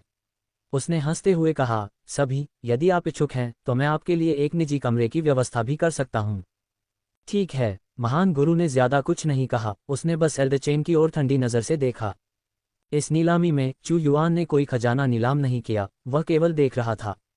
वह जो भी चाहता था, चाहे वह कोई दिव्य कलाकृति ही क्यों न हो, क्यानकुन व्यापारी उसे सबसे कम कीमत पर सीधे प्रदान करेंगे। वह मुख्य रूप से ये देखना चाहता था कि नीलामी में उसके मध्यस्तरीय उपचार औषधि से कितने स्पिरिट स्टोन मिलेंगे। नीलामी आखिरकार शुरू होने वाली है। इस बार क्यानकुन व्यापारियों ने बहुत हलचल मचाई है, यहाँ तक कि अनंत व्यापारियों की नीलामी को भी रोकना पड़ा। सभी उस मध्यस्तरीय उपचार औषधि के लिए आए थे। ये दिव्य वस्तु यदि प्राप्त की जाती है तो एक दूसरा जीवन जोड़ती है, जब तक कि आप एक झटके में मारे नहीं जाते। कौन मोह में नहीं आता? मैंने सुना है कि दूर के दावों के मार्शल सम्राट यहाँ हैं। मार्शल सम्राट? क्या यह महान वो राजवंश है जिसने ब्लैक मिंग राजवंश का सफाया कर दिया था? ये सही है, पिछले 2 वर्षों में महान वो राजवंश को 3 सितारा राजवंश में अपग्रेड किया गया है, विशेष रूप से स्पिरिट युआन चावल के लिए। इसे महान वो राजवंश से ले जाया गया था, वे आपूर्तिकर्ता हैं। ऐसे राष्ट्रीय खजाने सभी 3 सितारा राजवंश से आते हैं। ये यही नहीं रुकता, क्यानकुन व्यापारियों ने मार्शल सम्राट के साथ भी भगवान स्तर के मानकों के साथ व्यवहार किया, बस अकल्पनीय।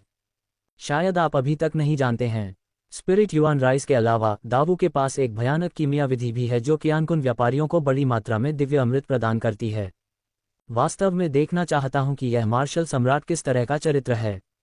नीलामी अभी शुरू नहीं हुई थी, लेकिन चू युआन का नाम पहले से ही कई लोगों द्वारा चर्चा में था। वे महान वो राजवंश के बारे में नहीं जानते होंगे, लेकिन उन्हें मार्शल सम्राट को जानना था। हर कोई। यह नीलामी व्यक्तिगत रूप से मेरे द्वारा आयोजित की जाएगी। हमारे पास जो पहली वस्तु है वह है जिसके बारे में आप सबसे अधिक चिंतित हैं, मिड लेवल हीलिंग पोशन। शिकोंटू ने व्यक्तिगत रूप से नीलामी की अध्यक्षता की, और नीलाम होने वाली पहली वस्तु वास्तव में मिड लेवल हीलिंग पोशन थी। क्या शानदार!